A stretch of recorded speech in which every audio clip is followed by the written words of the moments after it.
Here's a little light of mine that I would never dare to find if you and I didn't collide. All I wanna do is say you've taken me by surprise. You brought me back to life. You didn't even have to try. all I wanna do is say yeah, I'm flying away to the birds in LA and I won't be back. But I promise to you that the miles in between us will never change. The nights we stayed up, it felt okay.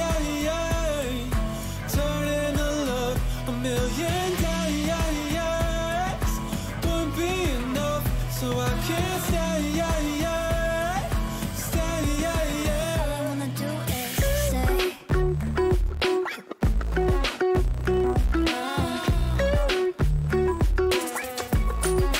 all I wanna do is say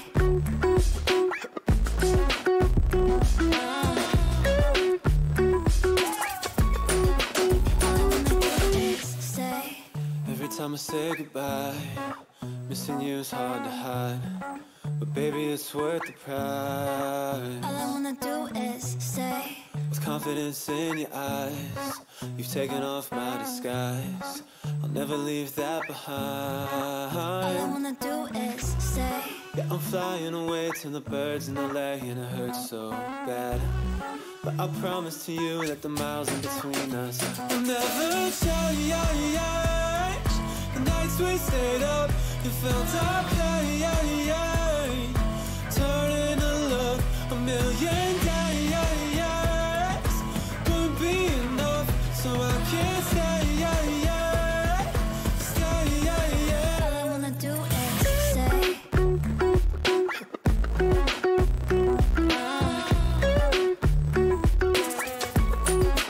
all I wanna do is say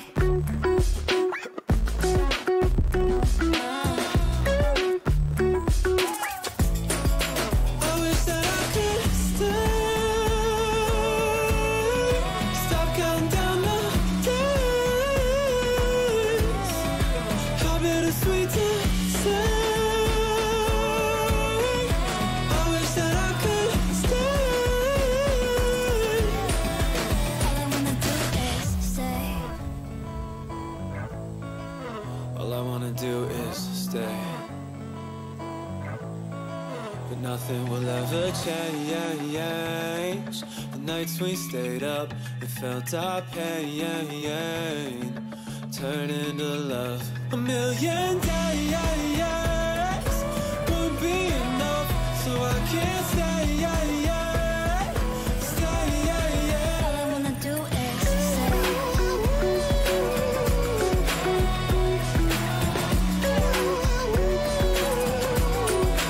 all I wanna do is say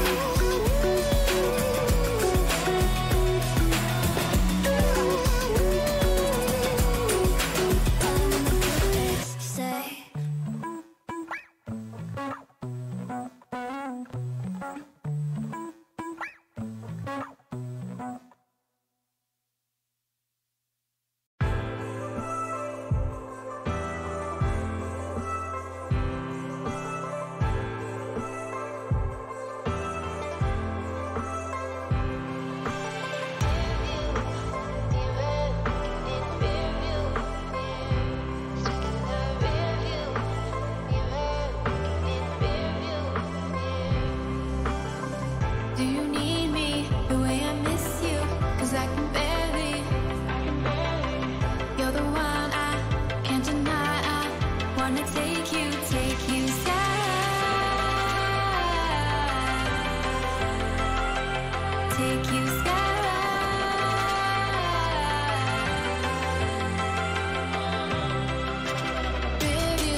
should we stay here when we could run free?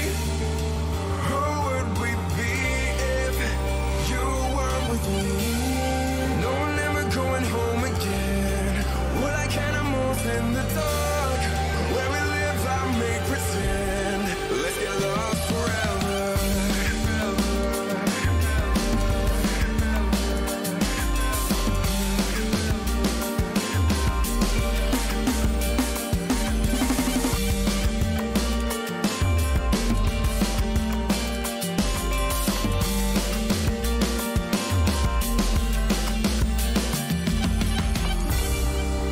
Why should we stay here when we could run free? Who would we be if you weren't with me?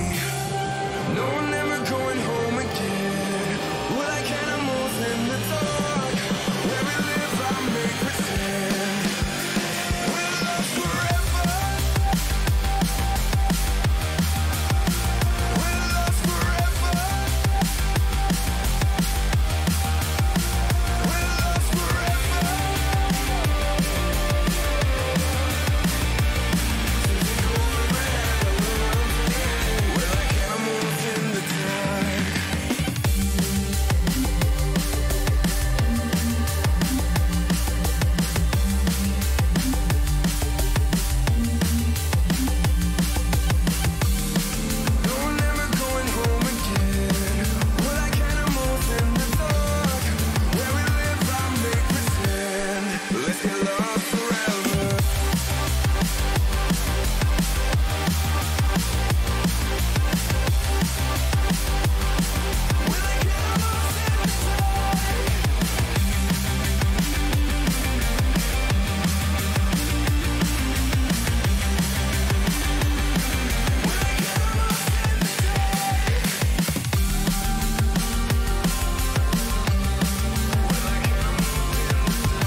'cause I can walk on water, keep on dreaming. 'Cause I can walk on water, keep on dreaming. 'Cause I can walk on water, keep on dreaming. 'Cause I can walk on water, keep on dreaming. 'Cause I can walk on water, keep on dreaming. 'Cause I can walk on water, keep on dreaming. Far away, 'Cause I can walk on water, far away, 'cause I can walk on water, far away, 'cause I can walk on water, far away. 'cause I can walk on water.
Hello ladies and gentlemen, and welcome to Baltic Esports League Week 4, Day 4. We are at the end of the middle of the season right here because we still have 4 more weeks to come.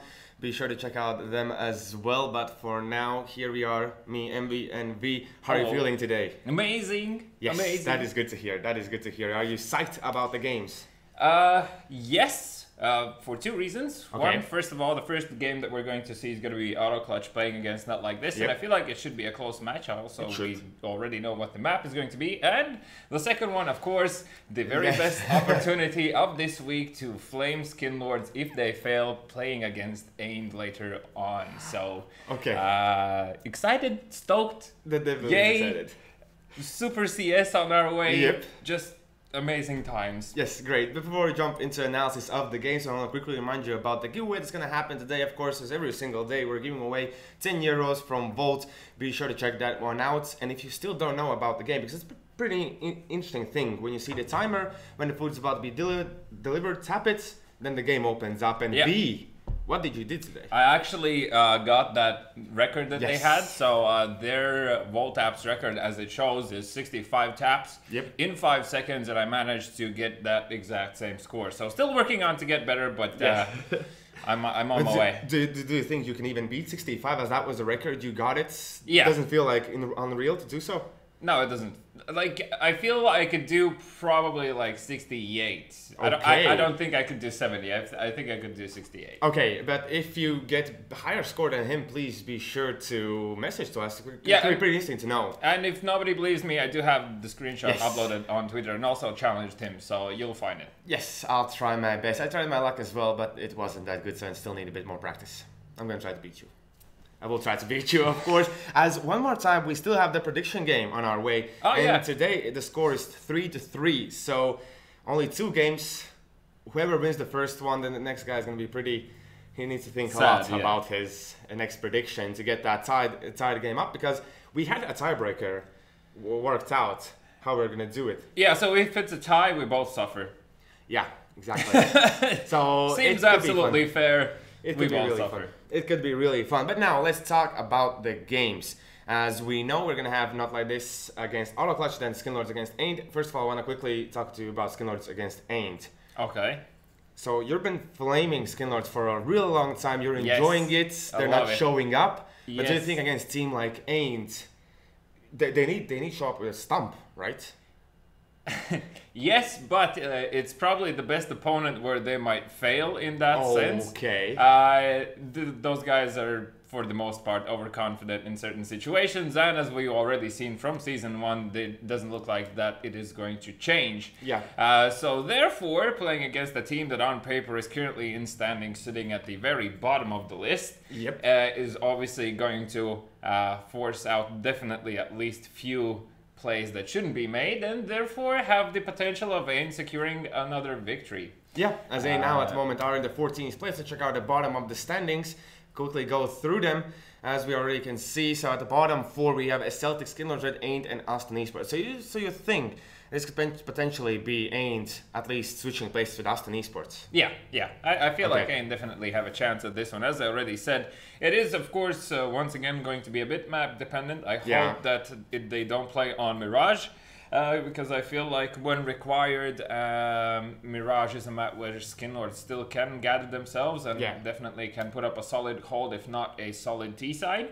So probably not the map, but if the map is going to be something like Cash, for example, definitely AYN can run away with the victory there. So. Well, maybe we'll see that. Now let's check out the top of the standings, just so we know where the top teams at the moment are standing. So we have in the first place Lithuania, followed by Valsport, Volsung, and Mighty Wolves. We have seen them. Mighty Wolves have had a bit of struggles in the past few games, here and there, as they haven't shown up completely. At least, what we've been expecting. I actually played Face It today with MS. Okay, and what kind of inside info did you get? As we already saw, everything just went bad and then even worse. So, okay. There were no mistakes, no excuses, just bad. Just bad. Are there any internal issues? No, it's fine. Just bad. Okay. Just a bad game. Okay, that's understandable. That's what we expected. That's what they said yesterday. And then after that, we see in the scoreboard as well, Figaro 5. Who else is there? Auto Clutch, Žalgiris. Oh no, Figaro 5 is already left the top of the standings. So Žalgiris, Auto Clutch, Skinlords, and Estonia.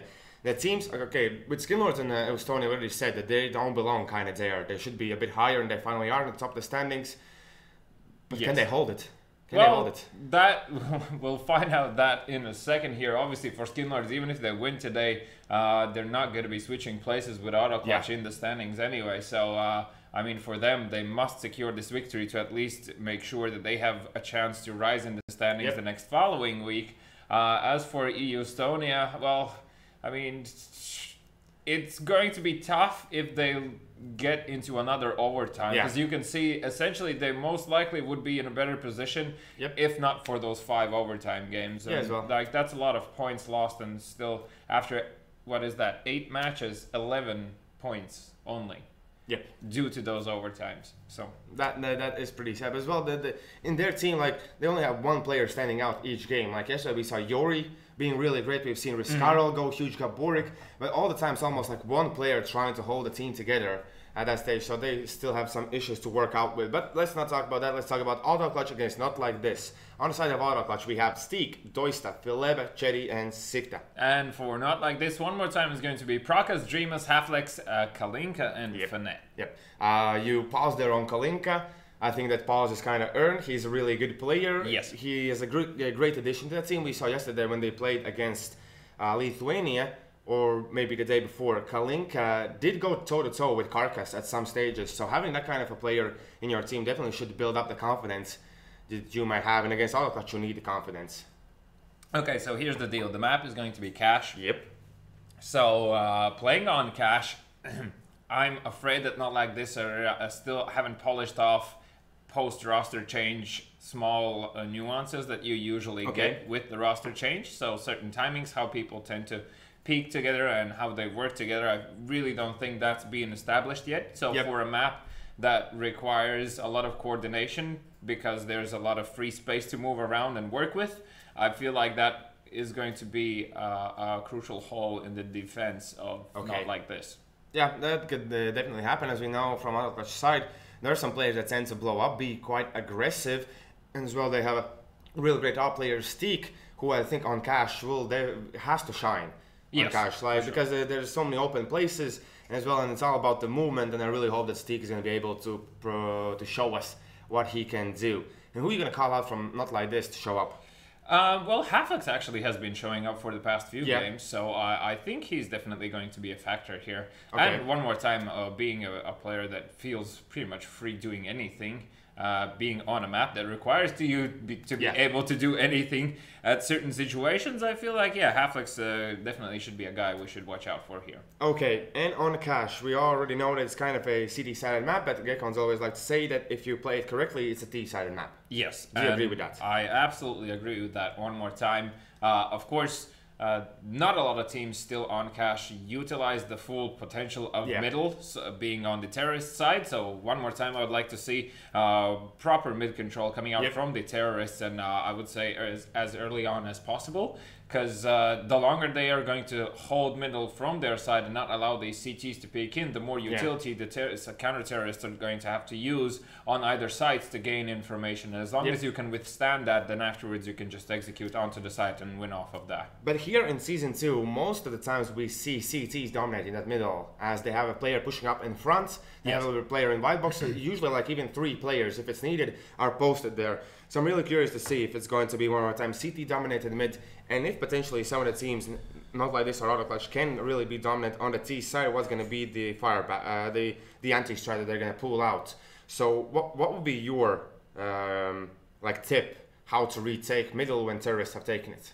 Well, obviously you're going to need a pop flash coming from a site over through highway, and I would suggest adding another one through connector, just bounce it off walls before you actually peek into there. Of course, ideally, if you can, if you still have a Molotov to use under vent towards the terrorist side, that's also something that you could do, just to see if you can push the terrorists back enough for you to still regain control. And well, they'll probably usually, if they were 3 terrorists in middle, probably a single lurker will remain behind before the remaining terrorists are going to move around the map. So it's just gonna, as I already said, it requires a lot of utility regardless here. It doesn't matter if you're retaking mid or you want to still just double check main.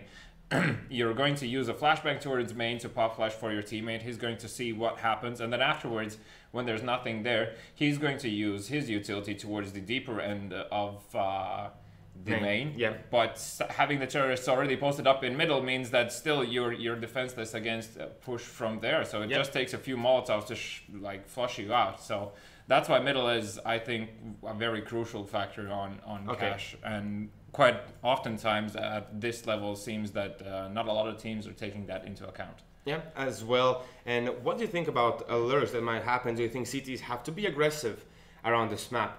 They don't need to be aggressive, they need to be proactive. Okay. proactive in that sense that they continuously need to work in pairs and be very active as to how they're gathering their information and not be in that situation where you just like, for example, a lot of times you see people just go towards B, put themselves in the headshot position, and then whenever they're coming, like, and that's it. And the second dude is somewhere either in sight or in checkers, and you're just already like essentially allowing them to walk up to the front of your site without gaining any sort of information. I prefer to see that you occasionally use a pop flash or a smoke and then try to play around it just to see if you can spot any of the because having a player in the checkers as well is a really good move. Not only can you have that guy peek when you throw in the flashes, get the information as well, he can stop or hear a lot of information either towards middle or towards those B halls as well. So I'm really curious to see how they're gonna play this one through. Do you think we can expect a fast first round? I think definitely. Even though as far as we've seen Cash now, actually, if I can recall correctly, for the most part, it's been a slow approach in the first round until the first contact. I would like to see just a good old-fashioned rush. Because just doing that, oftentimes, as I already said, you're not, for the most part, already expecting for it to happen really on the first round. You still feel like that the enemy team is going to have like some sort of sneaky approach to it. And when it's just a blatant rush, you're like, oh, what can we do against that? What can we do against that? As you know, at the moment, we do have 5 players already in silver. Still going to wait on 5. Hopefully, they're going to be here in time. As time to time, they tend to be late. But what else is there in us for store? What do you mean? Have you seen the interview on our channel? I did check it out. I was not expecting for it to be in that manner. I didn't watch it. You didn't watch it. I saw the post, but I turned it on quickly just to see what it's about, but I didn't listen to the full. The one thing that I heard, I'm gonna spoil a bit for you. When they asked Asper a question now on which game would you be a pro player if you weren't a player for CSGO. Okay. And can you guess which game he chose? PUBG. Nope. Don't tell me. He's decided to go for League of Legends.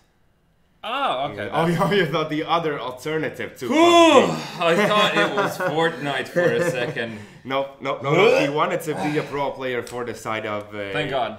For the side of the... Okay, no, League of Legends works, it's fine. There's actually, in PlayerUnknown's Battlegrounds, there's, in one of the top teams, there's a player that is, if I understood correctly from the story of my co-caster, he was an ex or sort of semi-pro League of Legends player as well. So like you do see these tendencies going across here. And one of the reasons also why a lot of CS players have gone towards the direction of PUBG in their free time is because it still requires the same amount of awareness when you are playing it, but the tactical play is on a completely different level. So a lot of the times you see most of these players approaching PUBG specifically because, well, Fortnite has the building aspect and that's like kind of different. Whereas for a CS player, you still want to just know how to position yourself and how you can tactically approach it, and therefore quite a lot of these players prefer it. I'm not PUBG over Fortnite any day for me. So that's understandable. Considering I'm casting it, yes, as well. The one thing when I saw the PUBG stream, I was pretty surprised that I saw. I was wondering why Dubsty isn't playing in this league. Oh, because he's playing in PUBG. Why Do Beast isn't playing? Because he was quite okay player in CSGO. Oh, he's playing in PUBG. It's fine. So many players. There, so. Okay. You can say that because you know it. No, it's in all honesty, they're not having a great time right now there because they've had decent show ups, but it's just finished with nothing so far. So, I mean, I hope they find their rhythm, but we're going to be heading into week number 4 for PUBG now as well. That is going to be Saturday if anyone is interested. So we'll just have to see how it goes. So far. A few Estonians are pretty much like dominating the whole thing. I saw the standings there. Do Latvians have a chance of trying to take it? They have, yeah, Latvians definitely have a good chance. We have a few teams, same as Mighty Wolves. And also there's a team called Division. They have a very good chance. Some like well, PUBG's been out for a while. Some of the Latvians that picked it up instantly pretty much are playing on it, as far as I can tell. So, still back to CS here. Are we... No, you can see there's still one more player that we are waiting for, unfortunately. Not ready. Okay, well, one more time.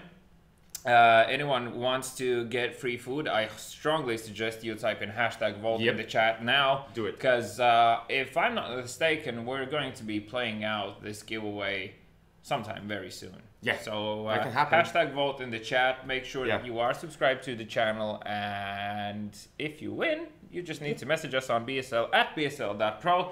As for now, finally, we'll be heading into this knife round. Yep, exactly. But did we say our predictions?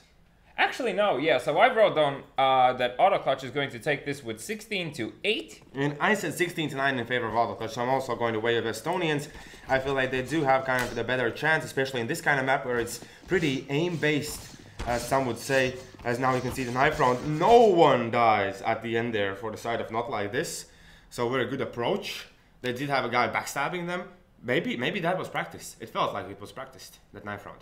You really like the thought of I really like that. I really like that thought. If a team puts into work to have that first round go their way. I mean, look, it's the same as a good while back. A lot of people considered it's not required for you to practice playing pistols in deathmatch, and now it's like. And I have servers only for pistols to practice them. Yeah, so knife round is definitely something that is like next level stuff. But if you have the time to put in that sort of attention, why not? We will be heading now, finally, in the first round here, as Not Like This is going to be on the CT side. And you can see that AutoClutch already approaching B in a fast pace here, as we already talked. And Fileba already has found Dreamist in the process. Halflex will go down as well, and that is Fanette potentially losing his life. The bomb was thrown over through the site as Sikta lost his life in the process there. Kalinka already has died, and Fanette is playing a dangerous game as Doista will take him out, and Prokas inevitably should go down here, and that will be the first round for AutoClutch, and a very nice round coming out from both Fileba and Doista. They're finding 2 kills each. Yeah, that was really a great job from them. And as well, I thought Not Like This when Halflex, I believe it was with Fanette or Dreamers pushing for that information towards B. So Dreamers trying to battle it out, and then Halflex almost suddenly taken down. I'm not big a fan of having that being that close to the entry of the sites. Not in the first round. Not in the first round against the Glock train. As you can see, there's a few deagle shots being laid through the smoke there, and Fileba already towards the roof is going to shoot through these vents just to put the CTs more at not at ease. As Dream is now struggling a bit here, is going to pop flash himself. Won't find anyone just yet and looking to fall back as Kalinka already has found 2 here. And Prokas now picking up the AK. Unfortunately, will go down to Fileba in that situation. Still another person in towards white box, and Fileba needs to find his way as Chetty has found Dreamus. Yeah, still the guy in the checkers is doing a lot of work. Only Halflex remaining there in the end. Chetty took down Fanette, Fileba with kill on Kalinka, and now Chetty taking down Halflex. So 2-0. Quite okay round. They did lose 2 AKs there in the process. Yeah, well played Kalinka with those deagle shots. Those were back-to-back headshots there. Good job. As we already mentioned, Kalinka should have kind of the upper hand as he hasn't played, I believe, for a while against AutoClutch here. As well, his type of play can really throw you off. As we can see, Not Like This stacking B site. It's going to be only Chetty there making the move. The rest of the team is going towards that A site. And Chetty is still trying to get some damage in through the smoke, I believe, there, which is put down there by Not Like This. So yeah, obviously he's going to be the only man here, and you can see that there's already AutoClutch players out towards the A site, so Chetty should have good information now that this is a full B stack, and considering he's having an MP7 in hand, I don't feel like he's going to be falling back here much as the push comes through. Chetty pop flashing for himself, running back instantly, will find 2, 3! Looking for the 4th, but Prokas is going to take him down. Now from the backline, Steak is going to come in with Mac 10 and claim his part of that money that was in this round. As Prokas, I believe he won't be able to get even 1 kill here. It's already, Chetty did go down, still looking for the shot with USP, almost taking down the player, but still, as Steak comes in, it's going to take him down. It's going to be 3-0, and now we can see that, Not Like This, they were not saving for the up, although Kalinka managed to go for it. And I love that pop flash that Chetty uses, and so many other players are doing this now as well, where as soon as you're moving towards that what do you call it in English? Connector, Useless, basically. yeah, like useless area or whatever. Mid-connector. Anywho, yeah, the flash against the wall and then instantly coming back a lot of the times continuously surprises enemy players, and this was the case as well here. Is now Fnatt already posting himself up aggressively here. Previous round was dominated by Lattelecom and GOEXANIMO. This time, not like this. Understand that they can give a free pass towards that position, instantly check it. Even have 3 players there, even with the op as well. And despite the fact that Steak has the Mac 10 in hand, their auto clutch are taking this a very collected approach, and I do like this first buy round to be usually a slower pace here, as Chetty will go down to Kalinka in that boost position. I like it slower paced because you just get a good feeling of how the enemy team is going to be approaching this, what are their general areas of control, and so on.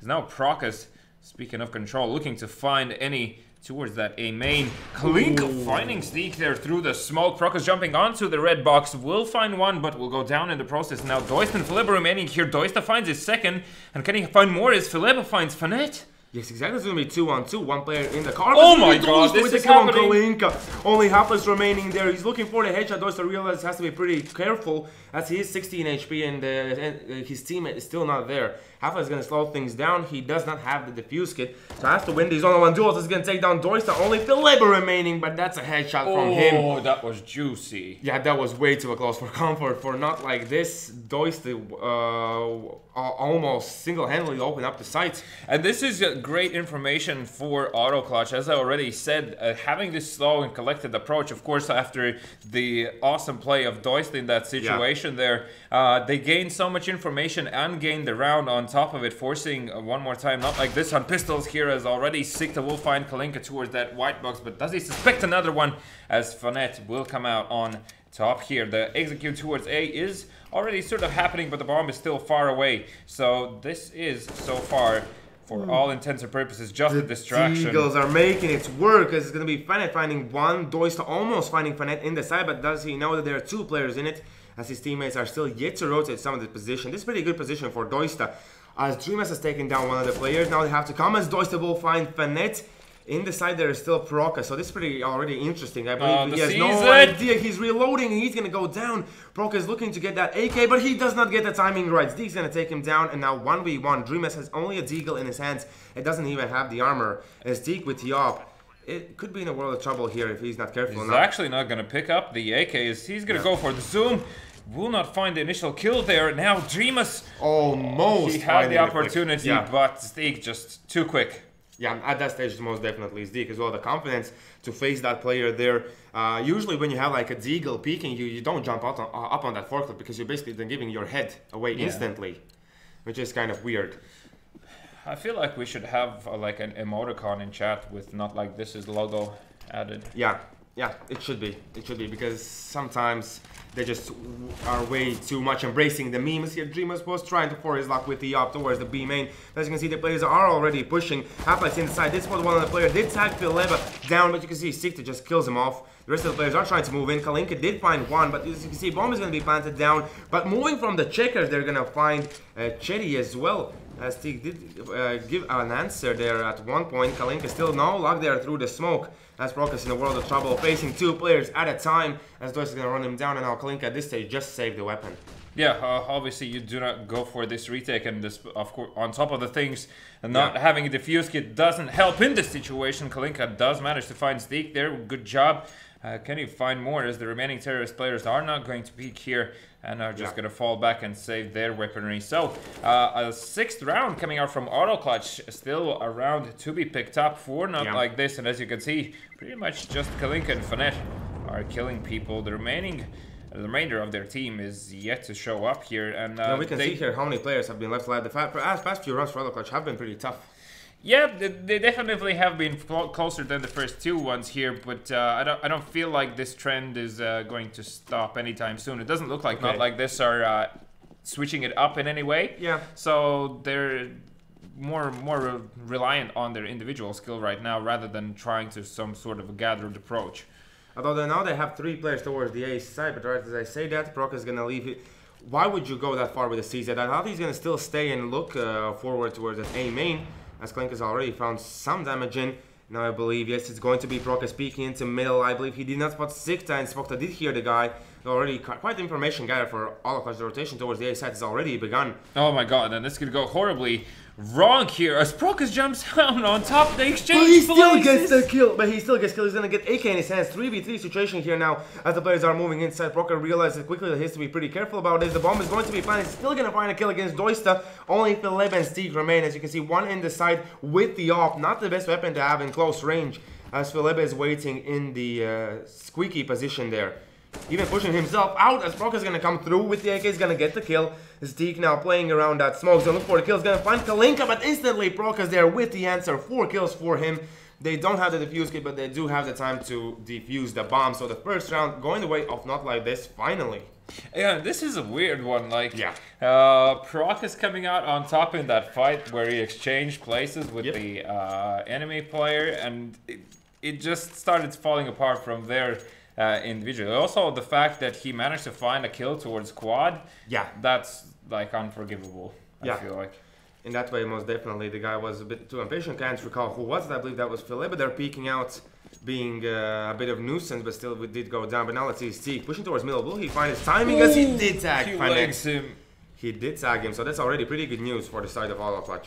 And a lot of utility being used towards A here as Kalinka finds Doista through the smoke. That was completely through smoke. Yep, that was completely through the smoke. Good job there, Kalinka. As non-flash will come through, they're still yet to decide to which side to go to, as Dreamers has found one more kill towards the B side. As you can see, only 3 players will remain. Sikta is boosted up. He's going to go for the smoke towards middle. Halflex did hear them jumping up already here, so he's going to be expecting this, but this flashback could ruin it for everyone here as Sikta is going to be pushing out towards middle here. Will not find anyone just yet as he just spots Halflex, but it's way too late. Philip already has gone down here. That means only Sikta remaining alive here. The bomb is down towards T main from the terrorist side, that is, and Sikta on 1v4 doesn't look like too hopeful he might get this round. And also their money, because of those close rounds, is relatively in control, so losing this one puts them on a force buy situation, meaning that either you force up completely or you save essentially fully then, and afterwards hope for that extra grenades to pay back. But here as well, if we're talking in a bigger picture, even if Lattelecom starts slacking right now, they still have 6 rounds on that T side. Of course, perfectly you would like have 7. I think in this kind of situation where you're playing against Not Like This, but as well knowing how teams perform after they have like lost so many rounds in a row, they really can't get back up. I mean, it's very doable for Lattelecom here already at this stage, so they shouldn't feel too much pressure on their side, but obviously should be looking to close out with, like, I'd say 9. Yeah. 9 would be very solid for them. As you can see here, they decided to force out completely, only 1 AK in their hands, as Dream is going to check with the AWP. He's going to find Doista, 1 kill already going. A double kill as well, looking for the 3rd one, but it's going to be Halflex with the kill. Only Cherry remaining, and instantly Kalinka is going to get the kill with the AWP. 3-6, a double kill. Spicy. Yes, most definitely. We haven't seen too many double kills, have we? I believe we saw one with AK. Yes. They got 2 heads on Inferno in middle. But other than that, the double kills with the AWP have been unsuccessful.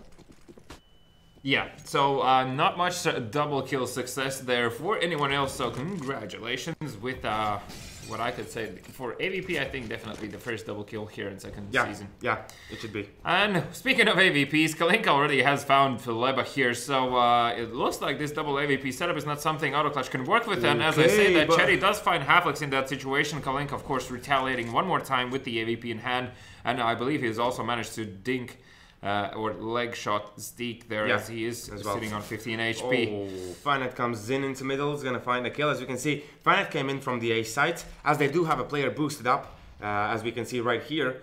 So with that, they were allowed to like put Kalinka together with Dreamers on B site, just in case. As here now Prokas is going to play a really big role, as the rotation is going to be pretty late from the side of Not Like This, so it's very doable for Lattelecom. But Prokas goes for the spray down, he's going to get them both. 6-4, still in favor of Lattelecom, and as you can see, they're going to go for that buy round right now. So now Lattelecom needs to pick up another 2 rounds in a row here in order to economically reset, Not Like This. And also, that is it, taking into consideration that Not Like This would have no players surviving in order for them to actually spend that amount of money. But if they do manage to do that, they will definitely close out the half with a lot more than 9 rounds only, as they would gain already 8 in the process. So extremely important round for Auto Clutch here in terms of having the chance of closing out with an extremely dominant half here, as Halflex, I believe he has made noise boosting up here, and Philip is actually expecting this from far away. Kalinka once again offering the first kill for his team as he finds Steve. Shoots him right in the face, and as I say that, Sikta does manage to find Prokas through the smoke there. Great job from him, instantly equalizing the forces here on the map. So it is going to be 4-4 remaining alive, as Philip is still concerned about any sort of pushes coming out from Not Like This. And still though, I feel like Not Like This are finding success here just essentially off the back that Kalinka is offering these initial entries. And with this aggressive play, we'll find another one. Almost gets away, but thank God Doista does manage to take him out here. Still, this is a 3v3, and Dreamus is going to be the next man tested here as they're trickling into this B bomb site. There's no cross smoke for CT, and Dreamus misses the shot. Oh, Sikta with 2 kills in that scenario. There is now Fnatic is gonna go for the retake. He doesn't have the diffuse kit and tons of utility to use before he does anything, but as you can see, he's already being checked there by Chetty, but he's still gonna find a kill. Only 6 remaining, so this has to be a quad kill clutch for him. As Fnatic slowly is going to try to move into site, I believe. Yes, he has no idea where Sikta is, and Sikta is going to win it. 7-4, and you mentioned they need to win 2 rounds in a row. Let's see if this one's going to even work out.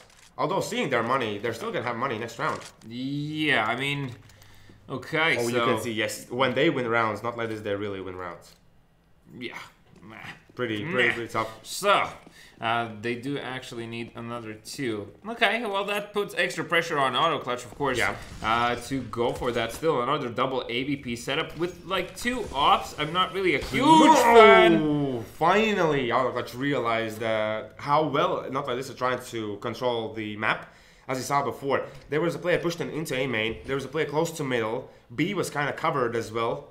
So Not Like This are feeling really comfortable right here, and Auto Clutch as well. Like, they're giving away too much map control. I feel like it was a mistake from Dreamus to push there with having 2 AVPs on your side. Means that you have already in plenty of weaponry to get these long range kills and stop the push before it, well, essentially only when it starts. And having got that opportunity to go and risk giving away that, it's seems crazy, especially knowing that Auto Clutch once again are not sitting on a lot of money. Yeah, exactly. So yeah, not a fan there. They could have played it differently, but still, there are 4 players left alive. As you can see, one towards the A side where the push is going to commence. But luckily for them, Halflex with Fnatic are going to be pretty quick with their rotations. They're both in the middle. This could definitely work out. Let's see. Prokas now needs to decide which way he's going to take this as he drops the Molotov towards the doors here, and they execute towards the A side. Has commenced. Prokas instantly going down there. Halflex in this situation finds one. But only one, as Dois is going to take him down. Now Fnatic in the play as he's looking for it. As you can see, 3 players are low on the side of Auto Clutch, but it's a 2v4 situation. As now Kalinka is going to peek out. He should spot the player. It's going to be Chetty with the kill. As now Kalinka will answer, but as we already talked, there's not too much money on the side of Auto Clutch here. Kalinka should realize that, give them away the round, and maybe look for still some exit frags here. And they also should, Auto Clutch should hunt for this kill just to see if they could get it out of the way for Not Like This. As like even if they get the op, it's still gonna be pretty tough. Oh my God, he actually landed that. Yep, he did. It's only Phil level. Those remain. You can see they're both of them are running away from the side from the Kalinka just to make sure they're saved. Wow, I wish I could shoot with the op like that. I hate the AVP. You don't want to see me using the AVP. It's just horrible. I now really want to see you using the AVP. If you're going to see me with the op, I guarantee you that there will be at least one instance where you will laugh and like be like, what the hell are you doing? That's how bad I am with the gun. I just generally avoid it. If I see an op and like if difference or choice is between a deagle and an op, I'll probably take a deagle. That's quite understandable as well. But have you had the moments where you need to pick up the op? No, I've had a few lucky moments, but it's for the most part I don't use it as I've been playing rifles all my life. So. Ooh, and here Prokas does not get the kill against Steak. So he won't want to go 1v1 against Steak. He will lose it as here Stick is still trying to make some noise towards the B side, but as you can see, the rotation from Fnatt and Dreamers is slowly beginning. The bomb is still dropped down, and that is the bomb, not taken. Only 2 players in the side, only 2 players remaining. As there, my goodness, Steak will find through the smoke Fnatt. So now 2v2. And Doista hears him. Great news for the side of Holoclash, but he still doesn't get the kill. You can see both players are low. 19 health on both players. Still Doist looking for a shot. He's gonna find Halflex. Now it's gonna be only Dreamus remaining. Dreamus instantly is gonna rotate towards that B side, and he's gonna spot the boost coming through. So potentially, oh, they're not boosting up. Oh, I hope that they would boost up. No, but still, Dreamus has a lot of information to gain here and a lot of ground to cover, and obviously definitely doesn't have the HP for it. So as soon as the bomb goes down here, I feel like he's going to just remain towards this truck, unless...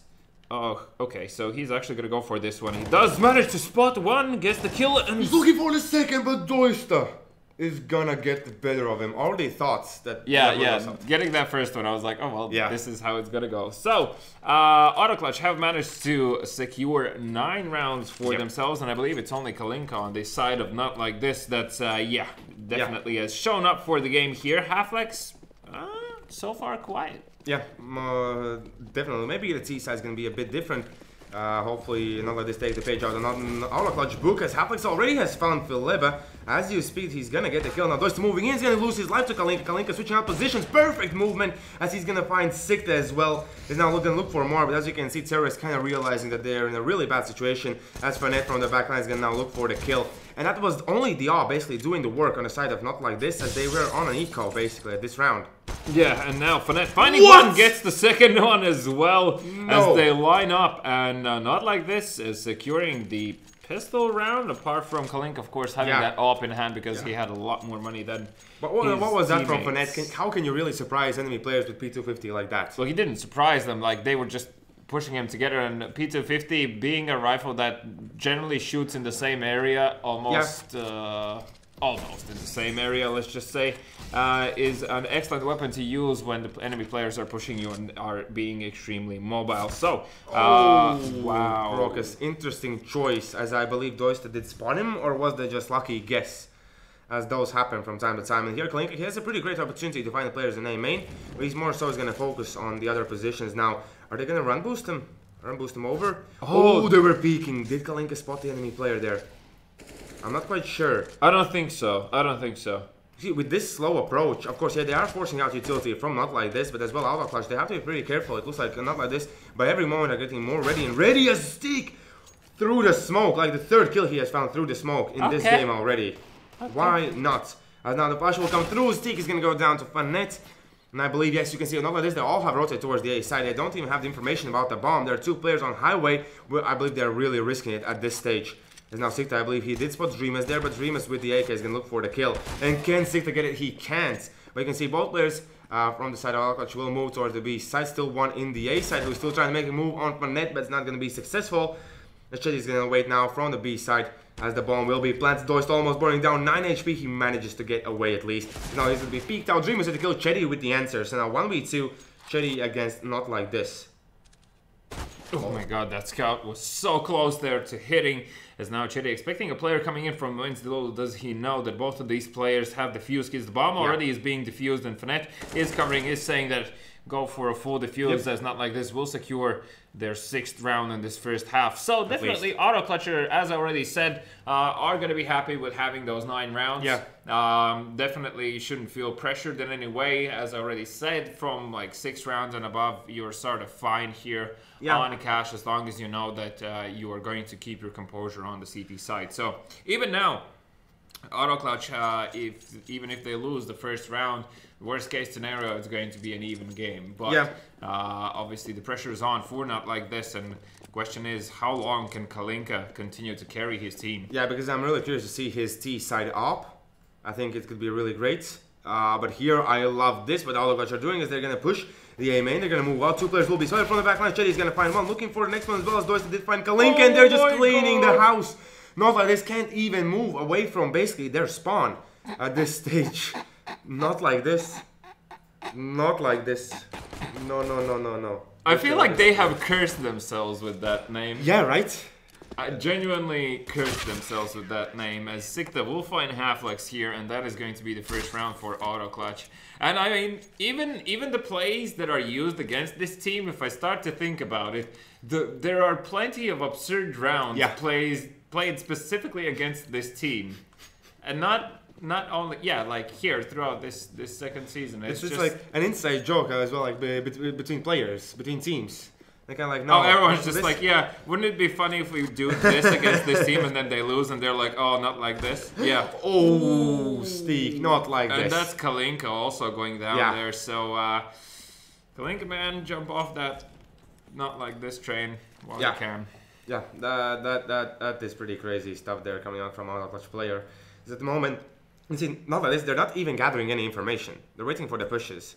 They already have lost one player towards middle. Here, Half is going to try his luck against Zeke, where possibly could win it, but Zeke is kind of curious and slow about him peeking out. Now, Auto Clutch just don't need to be cocky about this one, and just, as I already said, as long as they can keep their composure here, they'll be fine. And Zeke definitely knows he tagged one player, but does he suspect these remaining to be so close, as he, I believe, just gathered some information there off of Cherry, who did spot him, and Steak will find Prokas towards middle, and looking to see if he can find this player towards white boxes. He spots him, misses the shot, but will find it, and that is going to be the third for Steak. There is now only Finette able to shut him down, and looking towards that A side, does spot the player towards highway. That was Cherry who did dispose of Finette in that situation, leaving only Dreamus alive. He does have the bomb in hand, so maybe with some miracle.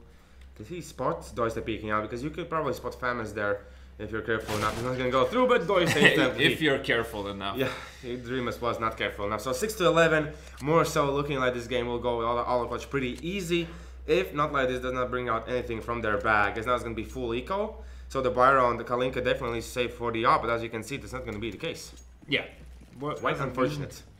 Hasn't been the case, as Finette actually does pick up a deagle here in this round as well. So a lot of pressure on the guy, because sitting on 1,700 on the third round of the second half is not a happy number to see when you are especially facing Steak, who has already found Halflex, and Doista with a quick pull towards Finette will find his second as well there, as Steak comes in with another two of his own, and that's They're just cleaning the house. That is auto clean. Auto win. Something along those lines, most definitely. Well, I mean, you can see that Auto Clutch guys definitely feel confident here with taking these peaks, and so far it looks like they're definitely hitting their shots as well. It's not like this or having like a terrible approach towards the game. It's just Auto Clutch winning these gunfights. And this push is going to be huge here, as that timing is definitely not expected. Halflex not even looking that way. He will go down there, as Prokas will be spotted. He does find Sikta there. But look at Doista. He's going to spot two of the players. He's going to look for the first one. He's going to find one, and that's now going to look for the next one, as he still knows there are some players there. But while this is happening, the A side is being cleared out. Now Steak has to go huge, has to kill this first player, but Kalinka is going to win in that duel, and I can see at least they can kill the bomb. So it's going to be 2v2. Luckily for not like this, both the players from side of Auto Clutch are low. So this could still turn out to be a really interesting turnaround here, as I believe Dreamus has now, with this smoke drop down, he has to make the move. He has to go out. Ooh, he needs to risk this one, as Phileb already spotting this player towards doors. That was Kalinka left on 8 HP. He will be found, as now only Doista remaining here, and does suspect actually lands a few shots. As now Doista is going to rotate through the highway. Dreamus will have the time to plant the bomb, as he's going to do so instantly. So now it's going to be all about Doista being quiet. Could potentially use that Molotov, as he still has it. Ooh, smart rotation here. You can see Dreamus is kind of not expecting it, even expecting a push from behind line. So it's all about timing here for Doista. He can catch it. And he he's gonna. Oh my god, he finds the perfect timing. Yes. Excellent play coming out from Doista. So Dreamus in that situation, having information that the last time the guy was in the middle, he could be main, doors, or highway. Definitely was not expecting car, therefore he was not checking that position. And Doista, because he found that timing to cross over unspotted, came out on top, despite the fact that he was sitting on 19 HP. So excellent mind awareness coming out from the side of Auto Clutch, and especially, of course, Doista in that situation. And one more thing, we haven't seen Auto Clutch this dominant for a while. Yeah, they have been really good, really promising. At the moment, grenades will come through. You can see already Half-Life dropped down to 52 HP just because of 2 grenades, but he's going to find a kill against Phileba. And next one in line, who's going to be there? Sikta just waiting on the box. He's going to wait for the push to come through. As he's going to look for the kill, but Half-Life instantly with the answer. The next guy in line, Steak, is going to spray down 1. And he's going to leave, I believe that's Vanet with 52 HP. And he's going to deploy another flashbang here, and he needs to make up his mind whether he stays or crosses over his... I believe he was Oh my god. But he still managed to find a kill. Next one in line, Doista. He did good before. Can he do good now? As 3 players going to rush him 4. He's going to spray down 1, spray down 2. He's going to look for the 3rd one as well. And Doista going huge for his team. 14-6. It doesn't look like not like this will get any more rounds here. Oh, that was juicy. Yeah. I love that timed push. Just understanding that there's an opportunity there, and if you can seize it, that is the round over. Yep. And of just for not like this, Not like definitely not like this, as they will be forcing up here, apart from Kalinka, who goes for only a deagle and armor. Not having the same amount of money could indicate also in this situation that they have some disagreements about how this round should be played, as well, general rule is if you force, everyone forces, and if you don't, everybody doesn't. So kind of I like this angle that Sikta is taking at the moment, trying to fight against Dreamus. As the smoke is going to fade, they might potentially find something, but it's going to be more about Steak in middle, as 4 players are going towards that. With the Eagles, he should not peek out too far. He will, and he might pay with his life if he does so, as Skalinka is going to take him down. And now more so looks like this could be a push towards the B site, as Phileba just needs to hide at this stage, make Sikta do the job. And after that, he can come into play. And Sikta will be peeking into this B lobby here now. Dream is dropping into these vents as well. Sikta will be found, so only Doist and Cherry remaining here. So far, a very clean round coming out from Not Like This, as Fonet will find Cherry, and that leaves only Doist remaining here. Of course, his position is already known. There is a flank coming through from Car, and that should be Doista's life taken there. Yep. Exactly, and now I have small flashbacks coming out from the previous games that we've seen. Auto Clutch, they always had the problems closing out games. So here as well, this could go, I would say, my prediction way. Your prediction way. Yeah. So your prediction was that Not Like This are going to have 9 rounds, and I said that they're going to have 8. Yep. I feel like Auto Clutch will have some kind of issues right now, as I believe Kalinka is going to hit his stride. Let's see, and I hope that that happens, right? We're both going to hope that happens. Yeah, sure. Oh, as he's going to get Shetty right as I speak. And now Doist is going to wait in the side. No rotations coming out from Auto Clutch just now. Either they push B or they rotate some of the help towards the A side. Yeah, they need to find out what's happening with B before they can understand what needs to be done. As Steak will find Kalinka, and that is some pleasant news for me. But as I said, Prokas will find Sikta there in the process, and the rotation towards B is happening here. The fakes. Oh, Phileba, please, man, just, you know. We know Phileba casual 4K. Casual 4K here. No stress, just do it. It's gonna be okay. Let's see, he's gonna look for the first one, he's gonna miss, he's looking for the next, and he's missing the shot. Only Doista with Steak remaining. Luckily for them, they do have tons of weapons that they can save at this stage, like an AWP, M4 with full utility. There's many things that they can do here. What they're trying to do is get the wall banks. Okay. Of course, why not? You know. Yeah, it can work out potentially. As you can see, Dreamus is gonna go down in the middle too. No, sorry, Dreamus did kill Doista. Only Steak with 22 HP. He's already being pushed from CT. No one's gonna peek him in middle just yet, although I believe there could be Half-Life peeking in. Just checking, as here Steak is gonna miss his shot. I believe he only tagged the player. He's still looking for the shot, but he's being cornered in. He won't have too much. Oh my god, he even has a reload in the process here, so does spot the player towards middle, will not be able to find him, and that is going to be my prediction going out the window. Yeah, because all the Clash now are going to be on an equal round. Quite unfortunate, although knowing them, these pistols. I wonder how many guesses I would get if the game would actually end as it should end. So what would be predictions? Because this is just crap happening right now. Okay, I believe that number would be a bit different. But as you can see, the guns are blazing, as only now Doista with Steak will remain 2v3. So A main push did not work out completely for the side of Not for all of Clutch. As you can see, they only killed off 2, and I believe they're not able to retake any of the weapons. Only Steak managed to find an AK, and now 1v3. Can this be it? Can he take it? Can he? Yeah, sure. Why not?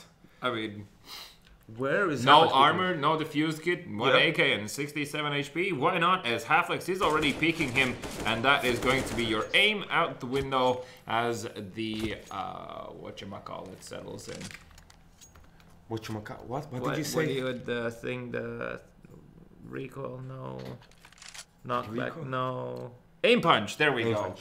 Yep, that thing. Found it. Yeah, that thing always messes you up. But now let's see, as we can see, the money on the side of Auto Clutch is now going to be one more time out the window. So if they lose this one more time, not like this do have the opportunity. But I like this move from Auto Clutch. They're going to try to take control of middle. Doist is going to be found, but he did find one in the process. Dream is fighting two towards middle, but instantly getting taken down. And as we can see, more so now Push is going to go towards that A site. 3 players going to head down there. Kalinka Molotoving the vents just to make sure no one still is there. And now they're moving forward. And I believe Chetty hears all of this happening. So he could potentially go even for the bomb deny. He actually is going to wait for anyone to push towards white box, as he was not sure how many players exactly were crossing there. And Sikta now might find the timing to get into this side here. Yep. They don't have any flashbangs remaining. Sikta getting dangerously close towards this player. That is Kalinka. Finds a huge face in his screen as he finds Chetty as well in the process, leaving only Steak here with the op to retake. Almost lost his life there, but Kalinka does come out on top, and the superior AVP plays here are definitely clear on which side they are. In a way, yes, Deke was not able to perform in that stage, but Kalinka as well, props to him. That guy really knows how to play. Like, with the all, having the players that close and everything else, it just all falls in place for not like this. Oh, and let's just see, can Kalinka does he get find the timing? Almost! I believe he shot in between Sikta and Doist there. Like, literally in between. As you can see now, the pistols from Auto Clutch are going to be passive at the moment, although they're trying to push Squeaky. They're being quite dominant, trying to be in middle as well. Because instantly when they get some kind of information, no fast pushes are happening, they're going to one more time get back and play their own game. Yeah, so Chetty boosted up here with the P250 is definitely not a bad position to be in currently, especially if you're looking to just deal the maximum amount of damage that you can economy-wise on the side of not like this. And also, interestingly, that Dreamus is sitting on solo money in comparison to all of the other team there. Wonder why, but Sikta will be found in flames as Kalinka burns him down, and Dreamus deploying his own Molotov will ring alarm bells for Chetty to get ready, because there is a push inbound. Yeah, I'm really curious to see how he's going to play this. Is he going to be really passive about it? Like, he's going to wait for all the players to move into the site? You can't really hide in this position. If they check it, then they will check it, and they're gonna get him. And I can see Bennett next in line, but he gives away the M4. So that kind of now puts a question on this round. Can they potentially get some more damage in? Can they really push? Will they save the M4? You see no players in the middle. He's going to push on forward. I believe he was spotted. He's going to spot the enemy player. Kalinka almost goes down, but he still finds Steak. As now we can see Auto Clutch quite reluctant to push through here and try to find this damage. As Doist, will he be spotted? He was spotted, so he spotted the player inside. He's looking for a kill. Oh, there was a small potential there for a double kill with the Deagle. As here's going to be 11, not even finding one. It's going to be 11-14, as now it's going to be full buy round for Auto Clutch and see how many ops come out.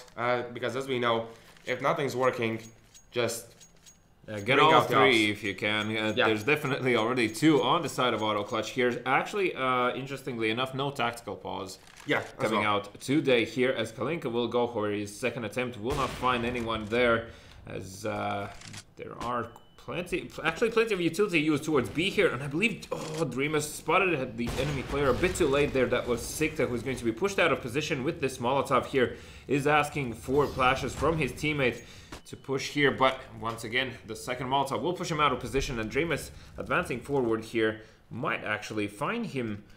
He might, if he's going to push up, as you can see already, he's going to be 6 to peeking that angle, and he's going to win in that duel. But now I really like this. They have taken control basically of A main here. More so not like this are trying to take control back, as they are even pushing into middle. This could be an A split, or more so this could be even a B play coming out. As we can see already pretty far out. Kalinka is going for the kill, but Steak is going to get the better of him. And now not like this, have to decide either they're going to go towards the B side or A, as both sides are pretty well held at the moment. Yeah, so the fact that Auto Clutch have full main control right now is so much area denied for not like this. There the way how to approach this round is pretty clear. You just leave your players where they are and wait for the terrorists to come through, and that's about it. You've already done everything that is required from you. Steak seeing those nades is going to give away information for his team that they're going push highway. Half finds both. Towards CT, towards A as well. And now Jetty's gonna peek out just at the right time, killing off Brockers. Doista with the kill on Fanet. Only Halflex remaining. It felt like it's gonna go way off, not like this, but Halflex getting those 2 kills is just not enough. As now Philip is gonna push forward, he's gonna get the kill as well. So now 1v2. Quickly things changes here. The bombs drop down towards the A side. 10 seconds on the clock. As the player's gonna be boosted up, he's gonna look for the kill. He can't find Chetty, and Chetty's gonna find him. 15-11 auto clutch at the moment in the lead. And looks like they will be able to close this one out. Although whilst well played Halflex there for finding those 3 kills in that situation and denying a lot of money on the side of auto clutch. Also for auto clutch, that's just unforgivable that he was able to do that in that situation. So a bit of yay and a bit of nay coming out there from either side, as now auto clutch looking to close this one out with a limited buy. As you can see, for the side of Not Like This, still plenty of money, and Doista already has managed to push in with Chetty here. So once again, a lot of ground gained, a lot of information gained in the process, and that will, as you can see already, there's a player heading from A towards that B bomb site, is actually going to stay and wait from CT spawn and any sort of push into connector. So that's nasty. That was even nastier as Halflex finds Sikta towards site. The Molotov will push Fileba out of position, and that is the B bomb site completely open. Only Steak remaining here, and he's actually going to go for this as C gets instantly shut down, and that is only Doista and Chetty in a 2v5, and also on a potential economical reset for the side of auto clutch, and that smells like overtime here. As you can see, still a lot of it off the back of carrying coming from Kalinka. Yep, most definitely. How many kills already has? 30 kills. Quite impressive. His underside Doista with only 26. Well, I was scared there that he might not be able to continuously do so for his team, but as we can see, he doesn't look like he's going to stop anytime soon. Yeah, it feels kind of pretty easy for him. And also the fact that he is able to do that whilst sitting on the AVP for the most part means that you are finding kills that the enemies cannot answer to. Yeah, as well. And his movement as well, he's pretty fast with the op. That's always a great quality for Opper to have. Chetty did not spot it. No way! Is that stretched? Is that the situation where 16-9? No, because you know, like when we are watching, we spot these players. We see them, we see the extra and everything else. But when the player is like focusing, he's like focusing on the left side when he's turning, and he completely forgets about the right side of the screen. Right? Right? Yeah, that could be the case. Of course, one more time is not feeling too good. As Halflex one more time opens things up towards B. He's found Sikta already. As you can see, the rotation has been called from Doista to help out B sites. As now, I like this position a lot, but when that smoke fades, you're basically dead. So obviously you need to quickly find a kill or something, and Halflex even finds you through the smoke. Doista does manage to find one in return, but with that flashbang, is it enough here to stay alive as he's being looked for very actively here, and he doesn't have any utility left, and Steak needs to be the savior of the day here for his teammate, and he's going to spot one of the players, will get Kalinka down. Stay alive. Nope, he's gonna go down. Doista's left 1v3 situation here. I believe he did hear the player on the heaven position. Big potential to take him down first. He's gonna go for all 1v1s, and they're giving him like that. You can see he damaged Fanet down to... no, that is Dreamers there. Fanet now moving with the bomb towards the A site.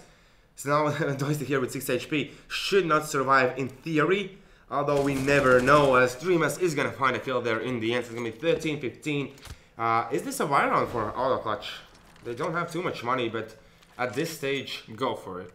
You're saying go for it? I'd say go for it. You have overtime anyway. You really think overtime is gonna help him? Yes. So I think in overtime it's gonna be definitely auto clutch winning. I would go for it's obviously very risky, and in all seriousness probably shouldn't go for it, but I would have gone for it just because I don't think Not Like This would be expecting like a super close play in middle, where like you have 2 players set up and even a third one just around the corner or something like that. But Obviously, AutoClutch want to go for that full amount of utility, and they feel like they need the AVP on their side. So that is going to be a pistol armor round coming out from them. Still very doable. I mean, as long as you can get plenty utility out of not like this. But Doista unfortunately didn't manage to find the correct timing there. Procus now finding Zdeek as well. Also pushing Shetty out of position here. Halflix, Fnatic going down there. And Chede still can, in theory, do this as he is finding these one-on-ones, but Procus will come out on top here. That leaves only Phileb on B bomb side, and he will be found. So, well, now or never, AutoClutch. I mean, what is this half? 8-6, as we can see. Yes, quite the dominance. AutoClutch only at the beginning showing signs of life, and then now they need to show at the very end that they can. They're going to pick up 2 up, so one on Phileb, the other one on Steek. So at least they're switching things up, so Sikta did not feel, I believe, comfortable with it. Please don't tell me it's going to be aggression, as Phileb already finds the first one here, and now they're holding this, and Kalink, of course, instantly able to return back here.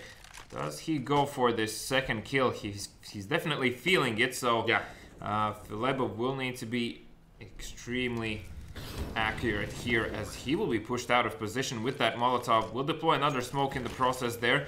But that smoke does offer the opportunity for Kalinka to cross into checkers here. As there are 2 players on the CD side towards Highway, and a lot of attention from the side of AutoClutch towards middle here. Oh, Kalinka almost finding their Phileb. Phileb, I believe, managed to peek down, run away, like hide in that scenario here. As now one more time Kalinka is going to peek in, but I believe Phileb is no longer going to show himself at this stage. He's going to play a really careful game, as Steek's now going to come into play as well. And as we can see, Kalinka could potentially find even Steek. But with Steek waiting in that position, it should be Steek winning it. They're sending both AVPs here towards B to get rid of Kalinka, and he already has found one. Might potentially find his second if Phileb does land a shot in this situation. So 3v2 here, as Halflix is already throwing nades towards the A bomb side. Chetty up on the railing here, might find the timing as long as he checks for that smoke. He will not check it, and that is going to be Halflix with another kill in this round. Doista will be pushed back out of position. Only Phileb on HP here. Realistically, they should switch with these weapons just because of how health works in this game. But now let's see. Halflix, he's not peeking towards that position. He could peek out at the wrong time as well. The times could go off as Phileb is going to find one. Not only Fanet remaining with 100 HP. Can he get this player? He's going to check the bomb. This is a good position to check. So now it's going to be AutoClutch figuring out how they don't want to peek in. Now with the smoke being dropped down there, he's going to look for the kill. He can't find it, and they don't have the defuse kit. The time is running out, but I believe Phileb managed to get there just in time to defuse this one, as already players are leaving the server, and it is going to be... Yes, the time is there. 16-14 in favor of AutoClutch. Whoa, what a game there in the end. The T side from the side of Not Like This, props to them. Very well played, especially with Kalinka with all those positions. Well, as I already said, Not Like This are currently being hard carried by Kalinka, at least definitely in this game. If the guy wouldn't shown up, as you already saw, he's essentially having almost double the scoreline of his teammates. So that's just a factor of him. And as I already said, these rounds were gained off of the fact that he's abusing the AVP, being in the position where he's able to do so, meaning that he's getting that kill instantly, falling back, changing position, not offering the chance to take him out of the game, as you already saw here towards this later round, where they actually put 2 AVPs from the CD side towards B just to deal with Kalinka, and he still finds one in the process. So still found. Yeah, well played. Of course, AutoClutch inevitably there, but as you already mentioned, I do agree they definitely need to work on their end game here and try to see how they can close out these matches quicker, as they did have like a solid 2-3 rounds there that should have gone on paper their way, but unfortunately didn't. So it should be worth of reviewing this and perhaps trying to understand. Also, yay, you did secure this prediction. Yes, exactly. So it's now 4-3. So either we wins this one and I don't win it, and we both suffer the punishment, or it's gonna be him one more time doing something that he probably won't like. But for now, we're gonna head into a small commercial break, and when we come back, it's gonna be AYN versus Skinlords. Go big, go boom, with guns of boom. Like the sound of big booming 4v4 friend fragging action?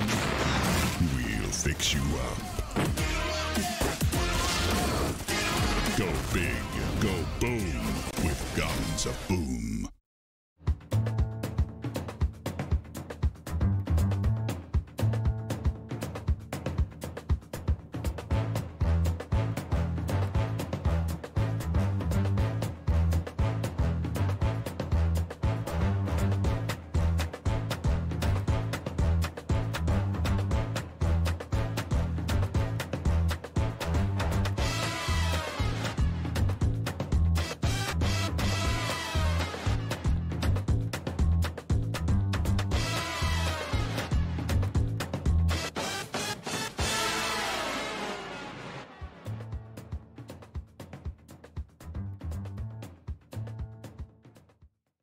Lešik, butik, jau viss ir redzēts. Thriller, killer, tas viss ir redzēts. Skandāls, secret, viss ir redzēts. Creepy, crazy, jā, viss ir redzēts. Pārsteidz mani, pārsteidz mani, pārsteidz mani, un tagad pārsteidz mani. Lūdzu, jaunā Helio interaktīvā televīzija nomaina Lattelecom ITV. Televizors, tālrunis un planšete darbojas kā viens vesels. Tagad pārvaldi un aizraujies pilnīgi jaunā līmenī. Izklaide progresē. Helio.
reaching out, and my heart is with you. So much in between, things we've never seen. You're a mirage that my mind can't see through. Are you here with me? One day we can see. And all my life, unbroken ways, but I know that time makes ways. But I know that time makes ways. And all my life, unbroken ways, but I know that time makes ways. But I know that time makes ways.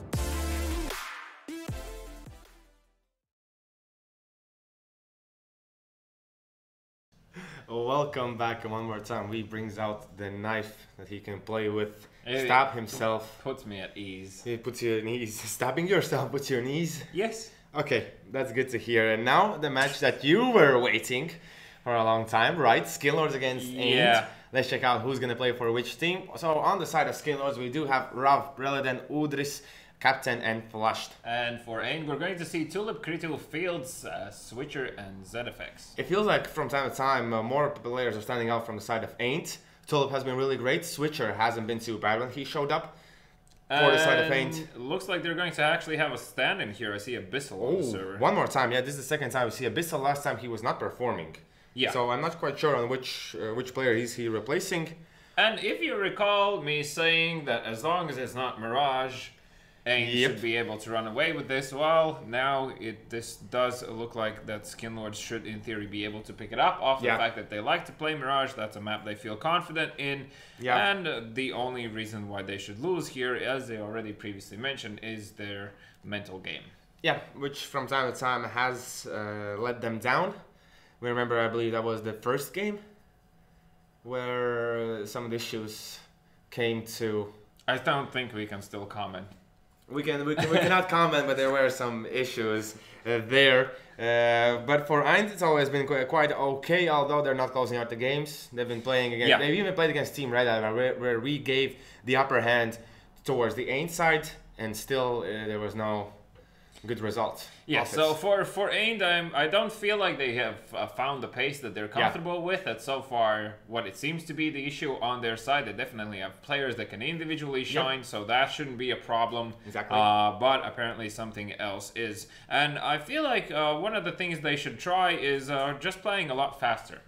I think they have definitely that sort of individual player styles are fitting for a more faster play style in general, so I think they should just pick up the pace and see if that works for them. So you're still giving a chance if they play fast against Skillords, which are kind of, in a way, the masters of doing that. Not necessarily against them specifically, but I was just speaking in the sense of the bigger picture, so like just in general for them to find more success. Against Skinlords, I mean, you should probably start off the round with a collective approach, because you never know when they're going to push.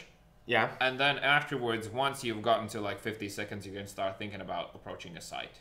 Yeah, that could be the case. And we know for the side of Skinlords, they do have a strong upper. They do have straight aimers as well. Like mid pushes won't be a big problem for them. I think they're going to utilize that. Skinlords, as well. That is. Yes, yeah. Skinlords. I think that's going to be in their bag, so I'm really curious to see how will AYN decide to switch it up. Maybe Switcher come into play. His op was pretty good last time we saw it. Yeah. So I'm really hoping to see. And the one thing that I didn't want to see, Abyssal standing in for Fields. One of the guys that was playing in Season 1, he had tons of flashy plays, really great player, and he's going to be he won't be playing this time. So, yeah, AYN are looking in bigger trouble as we go right here. Yeah. So, well, speaking of the prediction game that we were playing there, so you currently were sitting on 4-3. So this is either I drag you down with me or I suffer alone next Monday. Yay! Yes. Love this game. Yeah, that is pretty great. So I've put down that Skinlords are going to take this one with 16-9. Okay. Honest to God, let everyone be a witness. This is my final hope that I give Skinlords ever. Final. Okay. Oh. So if they fail me now, listed. You don't wanna. Listed. You delete off my friend list. You go. Okay. I'm gonna go 16-8. Okay. I'm giving even more hope to Skinlords. I think they need and they will show up right here. Although I'm really curious to see how AYN are gonna prepare themselves to play against this team. So 16-8. 16-8, yes. So I think like AYN had so much video material on Skinlords that they can check out, see how we talk about Skinlords and what they're doing wrong, because you are really pointing out almost every single mistake that they do. I think AYN should have checked. So here's also like the reason why I try to point out like the bigger weaknesses from this team. First, it forces the team to adapt. So if they don't want to learn from their mistakes, I'm going to continuously spell them out for people, so people start abusing it to a point where they learn. Okay. That would be one thing. The second thing, it just spices things up. You know, the enemies get to like save a few hours of their life and can just listen here and then afterwards adapt.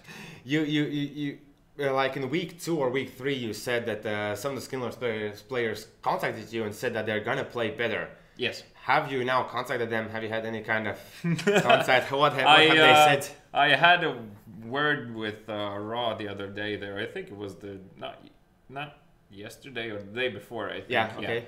Well, apparently everything is going to be fine, so we'll see about that. But it's always like teams always are saying it's going to be fine.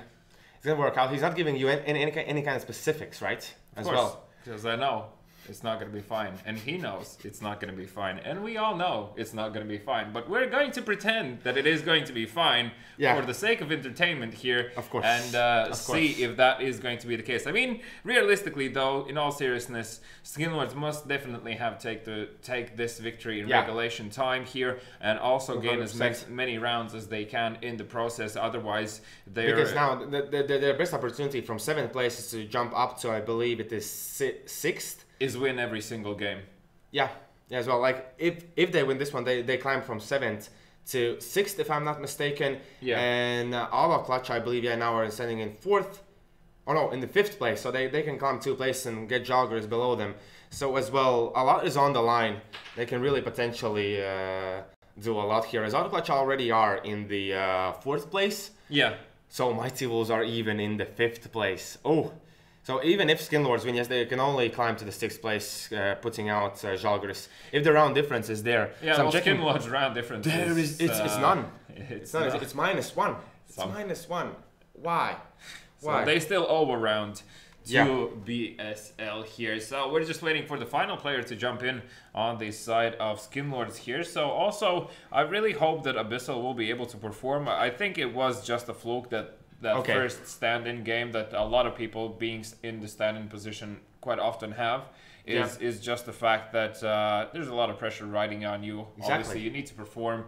You want to, of course, show your teammates that there was a reason that you were picked as well. And when it starts not happening, you have your own individual battle going on apart from whatever is going on in communications-wise within the actual team there. So but him standing in for the second time should kind of help. Like he already knows. Well, it's the same story as with the name I'm looking for is from which team? Sturzig. Sturzig, yeah. Where at first he was not okay, but then he now is in the team. So they're looking good, and let's see. I don't think Abyssal is gonna replace Fields.